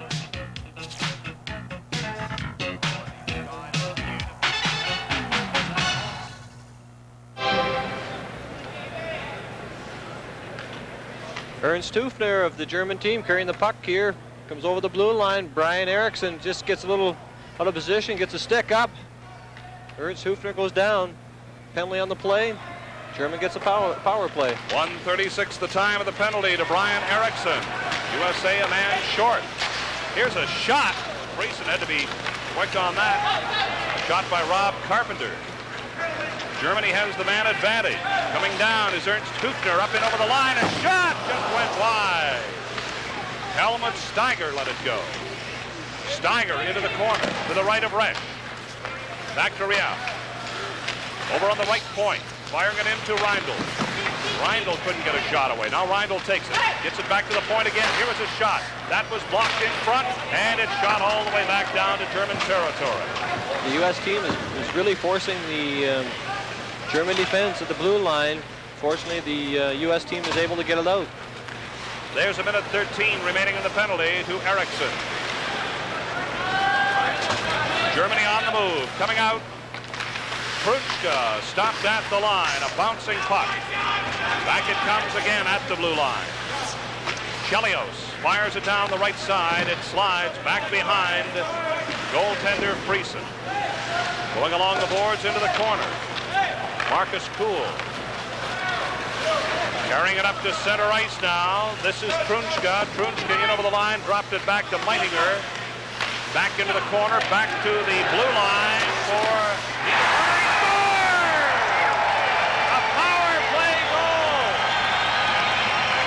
the Niederberger gets the Germans too closer. Chico Resch just seemed to miss it a bit. Had good sight of the puck. Niederberger, puck comes out of the corner. Just waits. Action is a little hassle in front of the net. Chico just loses sight of the puck, and all of a sudden it's right there. Chico makes a move between the arm and the body. Good hard shot here by Niederberger. The shot is rising. Chico's going down. Maybe should have had this, and Chico looked a little upset with himself after this goal went in. And number 16, Holger Meitinger. A power play goal. The time 3:01. Niederberger scoring at 3:01, and Germany comes back. The score is now 5-3. Lots of time left. 16:59 remaining here in the third period. Puck is on the stick of Peter Schiller. He now leaves it for Manfred Wolf. Wolf a long shot. Glove save by Resch. Resch leaves it for Phil Housley. Right in front of the net. Off the boards. Kept in, though, by Manfred Wolf. Puck is back behind the net. Germany applying the pressure. Now it comes back to center. Puck is flipped forward. Back behind the USA line. Phil Housley is back for it. Back behind his own goal. Off the boards. Over on the left side. Goes back into the corner. And the puck rolls back to the German line. It was stolen by Brian Erickson. He backhands it in front. A loose puck. Oh, just kicked wide by Neil Broughton. Puck comes back behind for Aaron Broughton. Out in front. Hit the side of the net. Neil Broughton back behind the goal. Neil Broughton being chased by Manfred Wolf. Neil Broughton had it stolen, and coming out now is Peter Schiller. Coming down over the line is Rutger. Rutger was taken out of the play. Back behind his own goal, Mike Ramsey. Ramsey, left side, shot it. Slides back behind Friesen.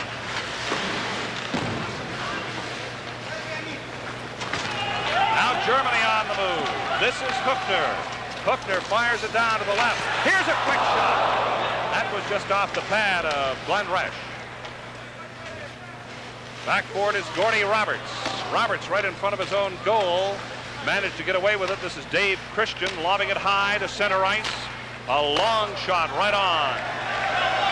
Berndanner let the shot go. Puck comes off the boards in USA territory. Back out over the line again. It slides back behind Chico Resch.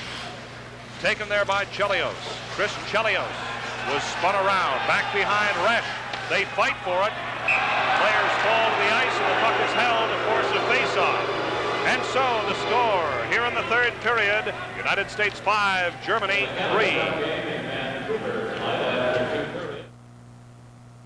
Now from Yardley, an aftershave for men who go for gold.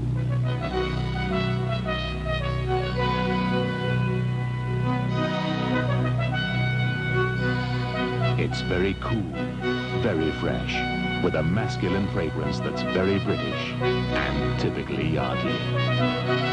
If you want an aftershave that's a winner, think Yardley and go for gold.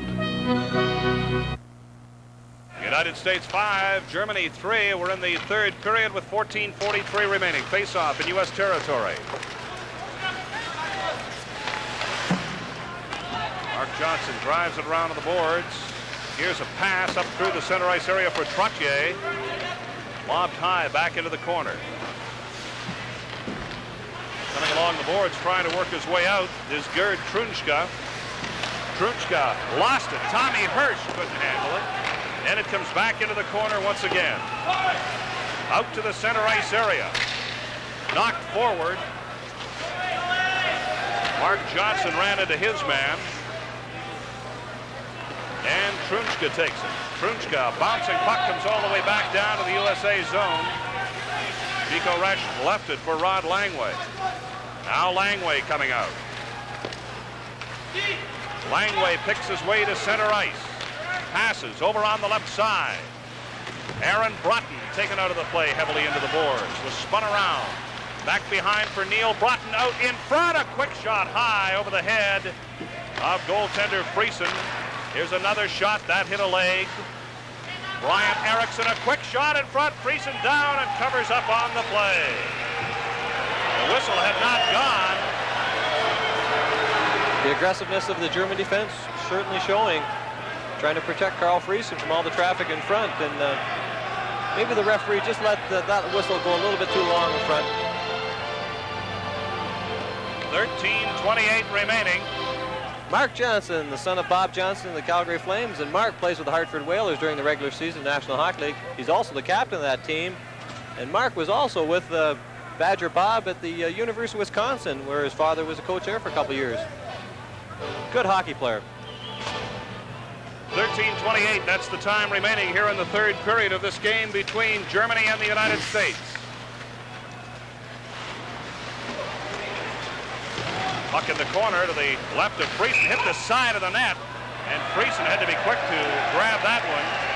Neil Broughton was right on the spot to take a whack at it. The fans here in the Saddle Dome have certainly taken a liking to Carl Friesen just on the way he's played the last couple games in here. 13:17, the time remaining. 5-3. The United States in front of Germany. Getting all set for the draw. Right on, a shot. Quick shot by Lott. This is Langway. Langway centers it in front. Oh, and no one could get a stick on him. Lawton behind the net. Germany trying to get out. A puck was knocked down by Rob Carpenter. It is loose. Comes back behind the German line. Peter Scharf taking it. Lost it. Carpenter pulled down. Puck goes over to Dave Christian. Back into the corner for Lawton to Dave Christian. Christian couldn't get a shot away. Coming down, this is Betts. Betts was checked from behind. Puck is flipped out to center ice. Peter Scharf slides it all the way back down to the U.S. zone. Back for it is Langway. Langway back behind goaltender Chico Resch, coming out to center. Pass right side. In over the line is Johnson, a shot. Friesen the save. Rebound to Chelios, his drive. Friesen the save. Mark Johnson comes back out to center. Gordy Roberts, forward pass. Recovered. Joe Mullen carries it in over the line with Mark Johnson out in front. Johnson tried to center it. No one was there. And turning is Steiger. Steiger, a pass. Up over the line with Berndanner. He's checked. Coming back out to center. Here comes Joe Mullen. Oh! Mullen was hit, but Joachim Ryle went flying. Ryle pulled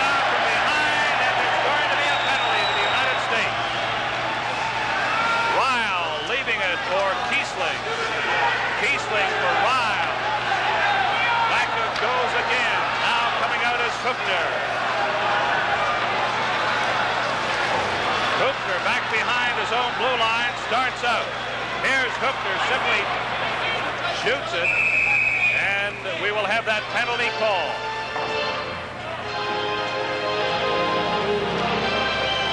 And so the score, United States 5, Germany 3. There's a time we all know when everyone does their best and everything comes together and you leave all the rest. You're number one at what you do. Number one, hope this spot's for you. Yeah, Budweiser with the distinctively clean, smooth Beechwood aged taste that's made it #1, the world's most popular beer. In all you do, this spot's for you. All coaches talk about not trying to get even after getting hit, and here's a perfect example. Joey Mullen, Joachim Rau with a good check there, maybe got a little up with the elbow, and then Joey tries to get even here right away, gets a stick out, trips Ryle. Referee let one go but called the other, and that's exactly what coaches don't want players to do. Joe Mullen in the penalty box for tripping at 8:52. Germany will have the man advantage. They are down by 2 goals here in the third period. There's 11:04 remaining. Coaches always say, Ron, just wait your opportunity, you'll get even. Out to center ice. Gerd Krunschka took a swipe at Carpenter. Ramsey didn't get anywhere with it. Backhanded. Back into the corner. Germany has the man advantage. Here's a pass that was tipped away.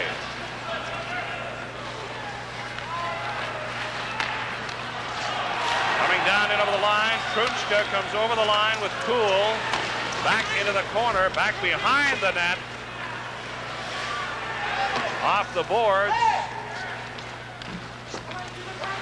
Trying to center it out in front. It is knocked down by Dave Christian. Here's Christian flipping it. It's all the way back down to the left of Carl Friesen. As they start out, Germany on the move now at center ice, passing over on the right side to Kiesling. Here's a shot that was blocked. Driven off the boards, back down to the German zone with 37 seconds remaining in the penalty. People here in the Saddle Dome get excited every time the Germans get the puck into the U.S. zone. They haven't had a lot of great opportunities tonight. Puck bounces out to center and is shot down and slides back behind Friesen.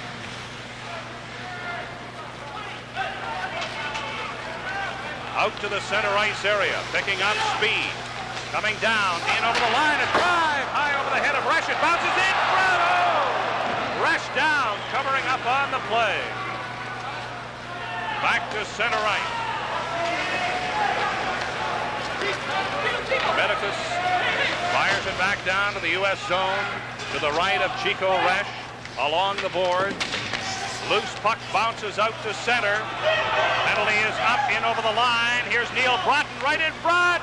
Oh, and failing to get a shot away was Aaron Broughton. Neil Broughton again, and Johnny scores! With Friesen on his knees, Neil Broughton fires. Well, Aaron Broughton, patience pays off here. The work of the two brothers, Aaron and Neil, and all of a sudden, German defense gets a little rattled here. They lose their positioning. When you lose your position, you start running. Aaron Broughton gets one chance, fans on it. Neil just waits. German defenseman makes a mistake, goes down, starts to sprawl. Friesen's down, up over his shoulder. The key is the defenseman just can't leave his feet here. He's got to stay on, take the body. Instead, Neil just is an experienced player, waits, holds on the puck, moves out, and it's by him. 8 minutes, 38 seconds remaining here in the third period. Now it is 6-3. USA leading Germany. Canada Cup, 84 from Calgary. Puck comes back into the corner. Mike Ramsey got it out to center ice. It's recovered there by Ryle. Up in over the line. Roy Rutger squeezed out of the play. Gets it back, though, to Schiller. Bouncing puck out in front of Chico Resch. Bouncing puck now down to the right of Friesen, coming back for it. is Berndanner. And so, with 8:05 remaining, United States 6, Germany 3. When you buy a new car, you want to keep it looking new. And that's easy with Armor All Protectant. A scientific formula that took a polymer chemist 10 years to develop. It helps keep rubber, vinyl, leather, and plastic looking new. So even though you can't keep your car from getting old, you can keep it from looking old. Armor All. It's science, but it works like magic. The United States leading Germany 6-3. This is the third period of Canada Cup 84. This game being played in Calgary. Rod Langway back behind his own goal. There's 7:57 remaining, third period. Rink-wide pass on the right side. Out to center ice. Down, in over the line. Here's a shot. Oh, good save and a quick drive by Rob Carpenter. Germany coming back. This is Trunchka up in over the line. Trunchka banned on a shot, but it did get through, though. It hit a leg. Back to the point to Trunchka again. Big save by Resch. Niederberger at the blue line, waiting now. The USA recovers, and a shot comes back down to the German zone. Going back for it is Niederberger, being chased there by Rob Carpenter. Puck goes into the corner along the board. Players fighting for it. Christian got it up and over into the corner to Friesen. A bouncing puck goes back. They try to get it out. Germany having some difficulty. This is Lawton. Lawton tried to center it, and it comes bouncing out to the center ice area. Goes back to the U.S. zone. Round of the boards on the right side to Joe Mullen. Mullen tried to center it. It was flipped back in again, and Gord Roberts takes it for USA. Roberts, a pass. Here's Mullen going in. He's all alone right in front. He shoots. Friesen, the save. Another big save by Carl Friesen. Germany led by Hübner. Hübner coming down, in over the line. Drops it back for Reindl. Reindl couldn't get a shot away. Now it comes back again. Here's a shot. That went wide. Medicus let that one go. Ryan Trottier starting out. A backhand to Mark Johnson. Johnson goes through the two defensemen, lost the puck. Back into the corner, centered it to Joey Mullen. His shot went wide. Ryan Trottier took his man out of the play. Out to center ice. Steiger at the line. Drops it back. Looking to get in position instead of shooting it was Hübner. The USA led by Trottier comes to center. Johnson lost the puck momentarily, and it's fired back down to the U.S. zone. 5 minutes, 41 seconds, the time remaining. Third period. 6-3, the USA leading Germany. Puck bounces back to the blue line. Forward pass. In over the line. Shot forward, and Neil Broughton taken out of the play. Ryan Erickson takes it. Ryan Erickson looks to center, works his way in, winds up, lets it go, and it's just wide.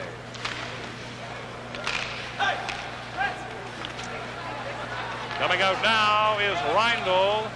Reindl's pass forward for Steiger. Couldn't get to it. It bounces back to Reindl going into the corner. Along the board. Back behind Chico Resch. We've got 4:56 remaining in the third period. The United States leading Germany 6-3 on Canada Cup 84. Soccer has a very special place on the TSN lineup. One of our regular weekly features will be All-Star Soccer. Each week's broadcast pits the best of the English League in top-class game action. Watch the match of the week exclusively on TSN's All-Star Soccer.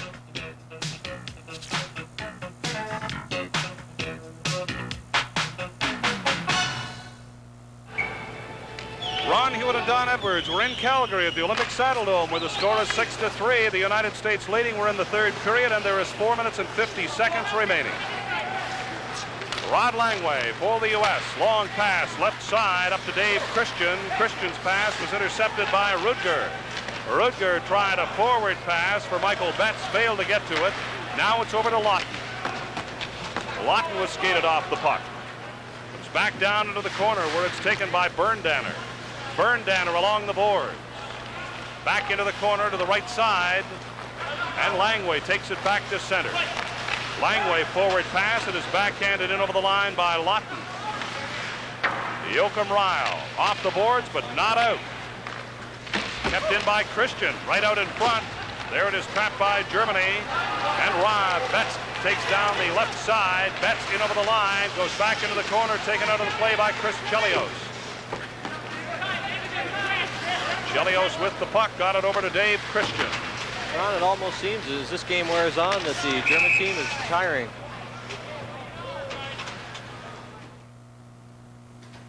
In the past 2 years, over 170,000 kids have been awarded Esso Medals of Achievement. These minor hockey awards are just one of the many community programs that Esso supports across Canada. Because to Esso, it's a good, healthy way for youngsters to grow up and develop.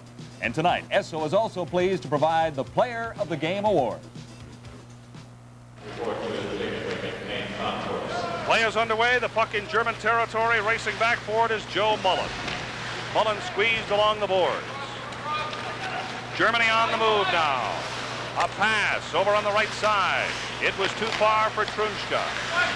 Taking it is Gord Roberts. Forward pass to center. Comes out in over the line. Here is a quick shot. Crotche let it go, and Friesen hung on. 3 minutes, 24 seconds remaining. The dying minutes of the third period. The U.S. leads 6-3.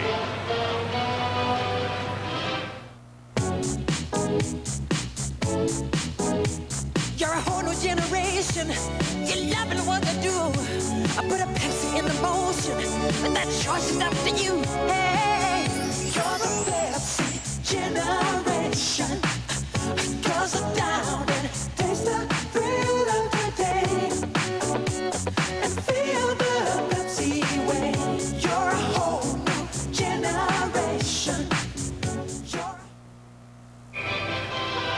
The United States has a 3-goal margin over Germany and Canada Cup. Here is a shot right from the face-off, and a good save by Friesen down the left side. Coming down in over the line is Medicus. Medicus dropped it back to center. Turning is Kiesling. Shot it in over the line, and a save by Resch. Back into the corner. Coming in to take the puck. Gerd Trunchka along the board. Medicus is right. He scores! Medicus. Right in front, and it was back. And getting a quick shot away from Medicus was Holger Meidinger. Well, Meidinger, just a good quick shot here. Defense goes out, takes the body. Chico's going down. Puck seems going over top of him, but Medicus seems to make the play here. Comes over off the board. Ramsey comes out to meet him. Good hard shot. Might be a little screen out of Mike Ramsey there. Meidinger getting the goal. Unassisted to narrow the margin 6-4. Ron, I was saying earlier, the German team looks to be tiring, and the reason I think is because they played 5 games at 10 nights, and the German team and of the first division in Germany, they're not used to this at all.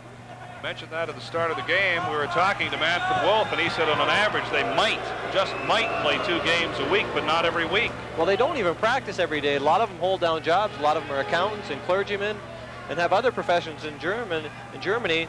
And for them to come out and play, you know, 2 games in basically 3 nights, it's a tough chore for them. 2 minutes, 43 seconds, the time remaining in this hockey game. The USA leads by 2 goals. Face-off to the left of goaltender Carl Friesen. Rob Carpenter taking the face-off for the United States. Puck is shot off the boards around to the left side. Out to center. Reindl with the puck. Forward pass for Hüttner. Down in over the line. The USA recovering and comes storming right back. Dave Christian was just offside. Well, I guess that was a fan's whistle, but it looked awfully close from here, so the fan might have known something the linesman did. You can't trust those Soviet officials. Puck comes down. Here's a long pass out to center. Germany now with Reindl. Reindl a pass. Steiger a shot. Resch the save. Now we have just under 2 minutes remaining. Dave Christian. Long pass for Robbie Carpenter. Couldn't get to it. Turning is Medicus. Bounces back off the boards. Here's a forward pass for Hübner. Hübner carries it up to the line. Bouncing back to center. Flipping it forward. Down to one side was Medicus. He was stopped. And a whistle on the play. That time it was the official. And a minute 26 remaining. Don? Well, Ron, while I have this opportunity, I'd like to thank you personally, and like to thank the TSN people for giving me the opportunity to come up into the press box and see it from another angle. And it certainly is a lot harder than goaltending, and it will be a great thing to look forward to in the future, and something I'd like to pursue. Good, Donnie. Nice to have worked with you, and to all of our TSN audience, of course. We've enjoyed bringing you all of the Canada Cup games that TSN has recovered. It was a great start for TSN. Rod Langway is back behind Chico Resch. Over on the left side for Trottier. This is Mullen. Joey Mullen was sent flying. Bouncing back into the corner. Off the boards, over on the right side, Langway for the USA. Tried another pass for Joey Mullen. That was knocked down. Up and over the line goes Manfred Wolf. He was stopped. Offside is called against Germany. We've got 54 seconds remaining. I'm sure Bob Johnson is happy with this win, or if it turns out the way it looks right now, Ron, he's happy with it, but at the same time must be a little concerned because against the Soviets, the Swedes, and the Czechoslovakian team, Team USA only allowed 5 goals, and here tonight they've already given up 4.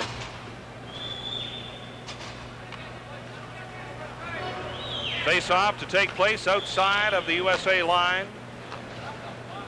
Gerd Trunschka for Germany. The draw comes back to Niederberger. Over on the right side, back behind the USA goal. Niederberger fights to keep it in. Now it does go up on the right side. Ryan Eriksson over to Aaron Broughton. Aaron Broughton in the corner. Back behind the goal. Germany trying to get it out. There's 27 seconds remaining. Now the puck slides back into the corner.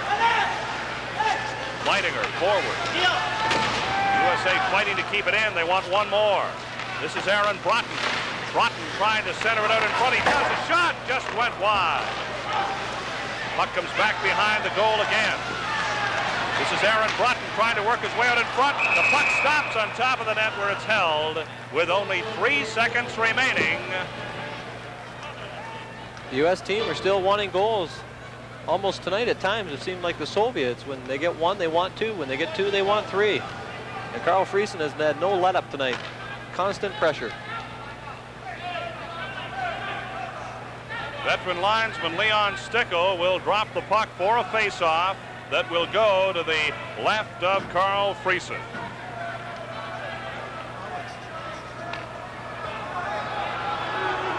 Bob Johnson here has called a timeout, maybe upsetting the people in the saddle, no, but he's famous for this.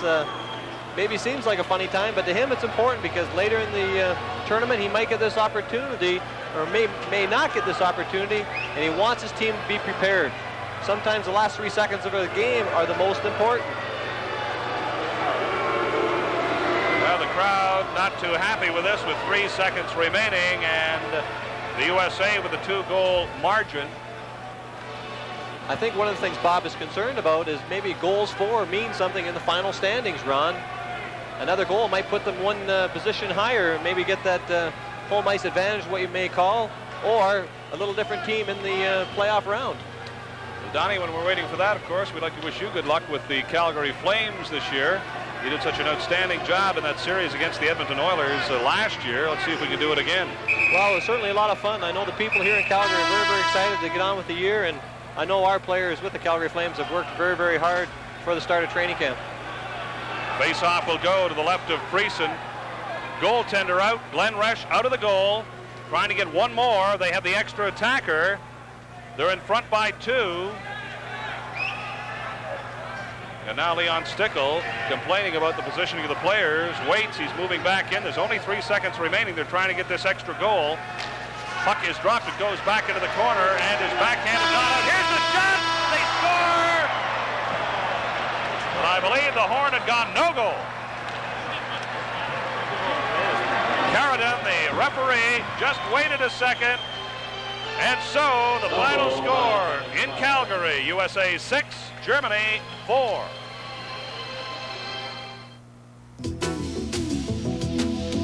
Skimming the waves like a bird on a wing. Grab on tight, get a hold of that thing. We're hopping away, cutting clean through the blue.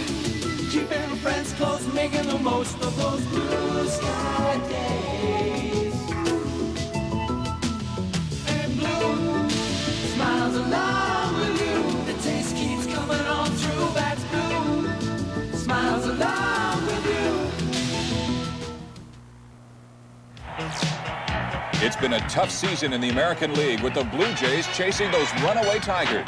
TSN will cover the Blue Jays through the end of the season with exclusive coverage of 4 games featuring Minnesota, New York, Detroit, and Milwaukee. Join Fergie Alver and Bobby Maddock as we head down the home stretch. From coast to coast, Canadians are behind the Blue Jays, and TSN will put you right into the action with our exclusive coverage.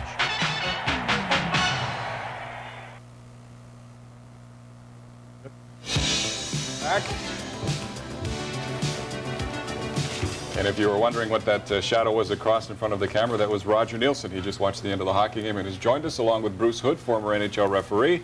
The United States, of course, defeated Germany by a score of 6-4 to wind up the round-robin segment of the Canada Cup hockey tournament in Calgary last night. The game was played at the Saddle Dome. The United States, surprisingly, Bruce, finishing ahead of Team Canada, ahead of Sweden, behind the Soviets in second place in the overall standings. Bob Johnson and his players have to be very pleased with that type of performance.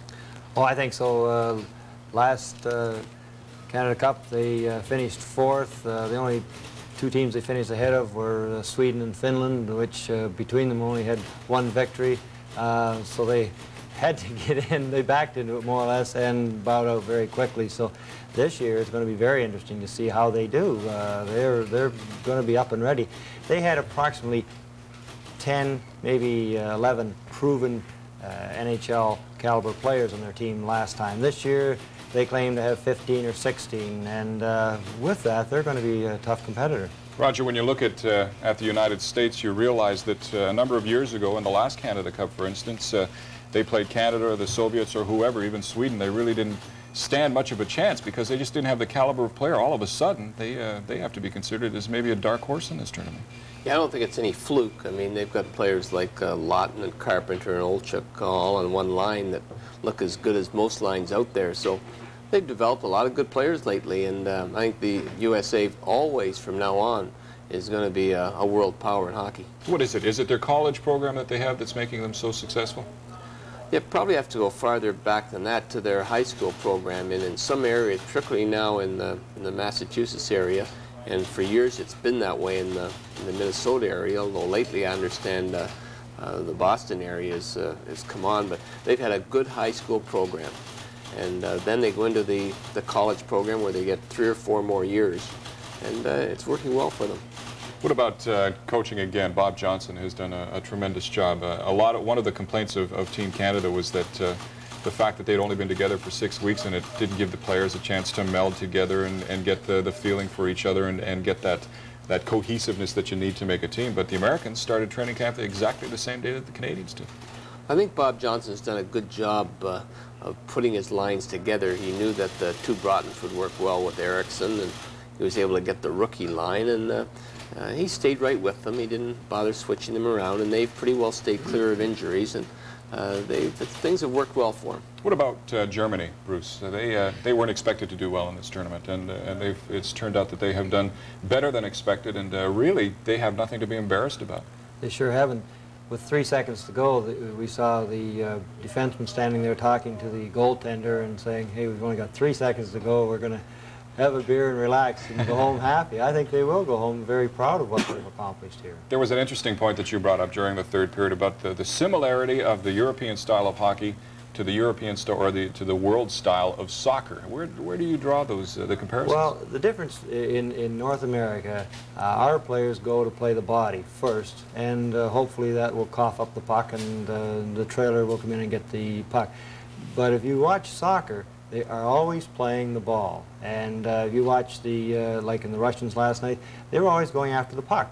And if they made contact with the body, it was more accidental than anything, really. And but with our guys, the first thing they do is go. The reason we are laughing, we should mention, is that we have a small visitor walking through the studio. Roger Nilsson's dog, Mike, is wandering around, believe it or not. You can't see him, but he is definitely here, and it's a little distracting. We're going to go back now to Calgary to Ron Hewitt. Ron.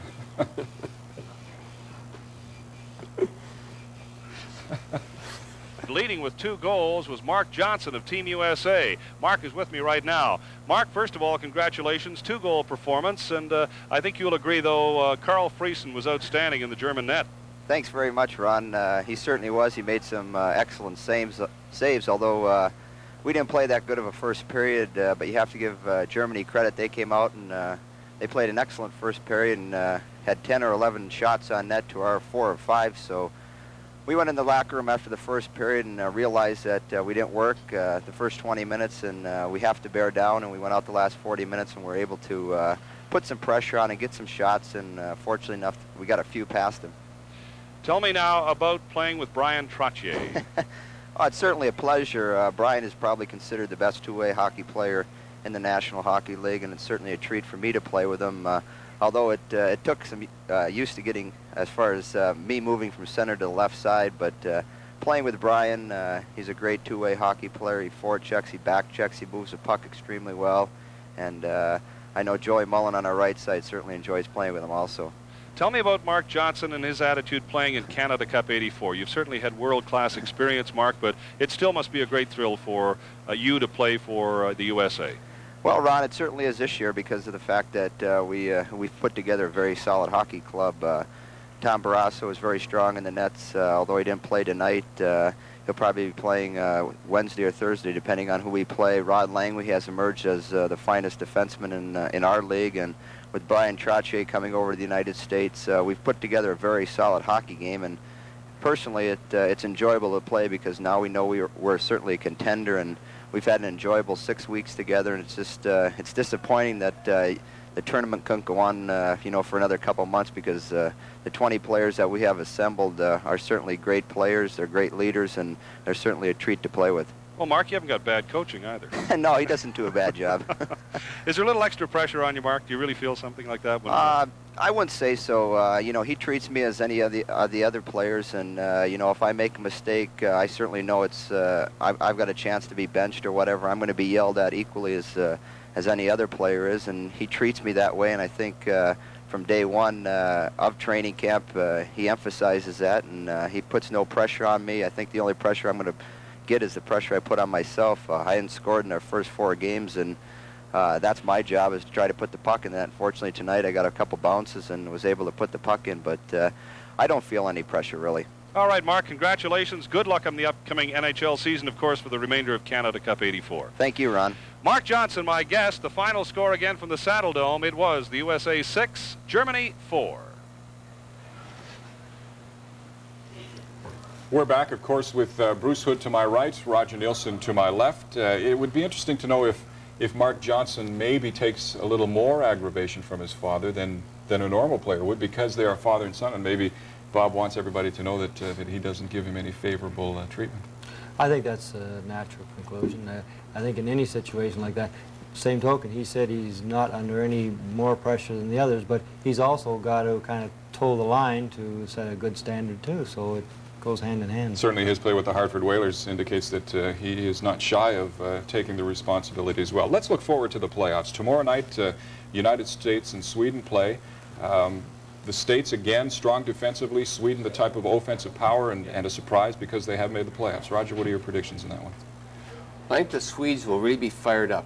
They lost, I think it was 7-1 to the USA. They've got something to prove. They've been playing the kind of hockey that you have to play to win in this tournament, doing your job defensively, making sure you're keeping your goals against down, and then looking for your chances to score. And if Lindmark comes up and plays well for the Swedes, I think they're going to have an excellent chance. The USA is all primed up to play Canada or Russia. And this will be a little bit of a letdown for them. They've already beaten the team 7-1, and I think Coach Johnson is really going to have to impress his team that the Swedes have been playing well and they could come up and upset the States. Would it be a blessing in disguise, or maybe not a blessing in disguise, but something that maybe a yoke around their necks, because they did beat them so easily in the first game, and all of a sudden they've got to play them again, and they could, for all intents and purposes, are playing a different hockey team than they played in the first game. That's right, they are, and the Swedes right now have three very strong lines going. Gustafsson on his checking line with Naslund and Haakonsen, and of course Sundstrom his line's been strong the whole series. Steen and Nilsson and Lube have looked very, very good together. Now, of course, the U.S. have the three strong lines too to counteract them, but it's going to be a very interesting game, I think. Bruce, Roger mentioned earlier that the line of Neil and Aaron Broughton and Brian Erickson has been playing extremely well. I've really thought that over the course of the tournament, they've been the spark plug for the United States, more so than the Trottier line. They certainly have, and in tonight's game, they got a lot of play. I don't know whether they keep tabs on that in Canada Cup play or not, but they seem to be out there every other shift, and I thought, well, maybe they were going for some goals record or something. And the other thing is, Trottier was just playing as strong as he needed to. He really wasn't putting out as much, and you can't blame him. He's saving his strength and his energy for the big one coming up. Defensively, the States is going to have to be at the top of their game. Rod Langway is the man that comes to mind in that department, especially against a team that can put the puck in the net like the Swedes can. Yeah, you know, in refereeing, it's interesting. Rod Langway, he is always, it seems to me, on the verge of a penalty when he makes a check. His arms must be like 6 feet long each, because he can tie a player up in the smoothest way, take him out, and yet not draw a penalty. When he's backing in, and those forwards coming in on him, he's got to look 10 feet wide. I mean, they just don't know where to go. And he's probably the best that I have seen to be able to ride a player off. Both teams have goaltenders that can play extremely well. Tom Barrasso has been outstanding. His strong play continued from the end of last season in the NHL. And Peter Lindmark, again, has played very well. Can they be an intimidating factor for their teams as heading into the game? No question. I think Barrasso even more so than Lindmark. If you look at the four teams that are left, you've got Barrasso, Lindmark, and Michigan, and I'm wondering what Team Canada is going to be going with, or who they're going to be going with. We've got three that have proven to be very strong, and I wonder who will Team Canada choose? Okay, we'll find out about that very, very shortly. Now we're going to go back to Calgary and Ron Hewitt with another post-game interview. Let's go to the Saddle Dome and Ron Hewitt.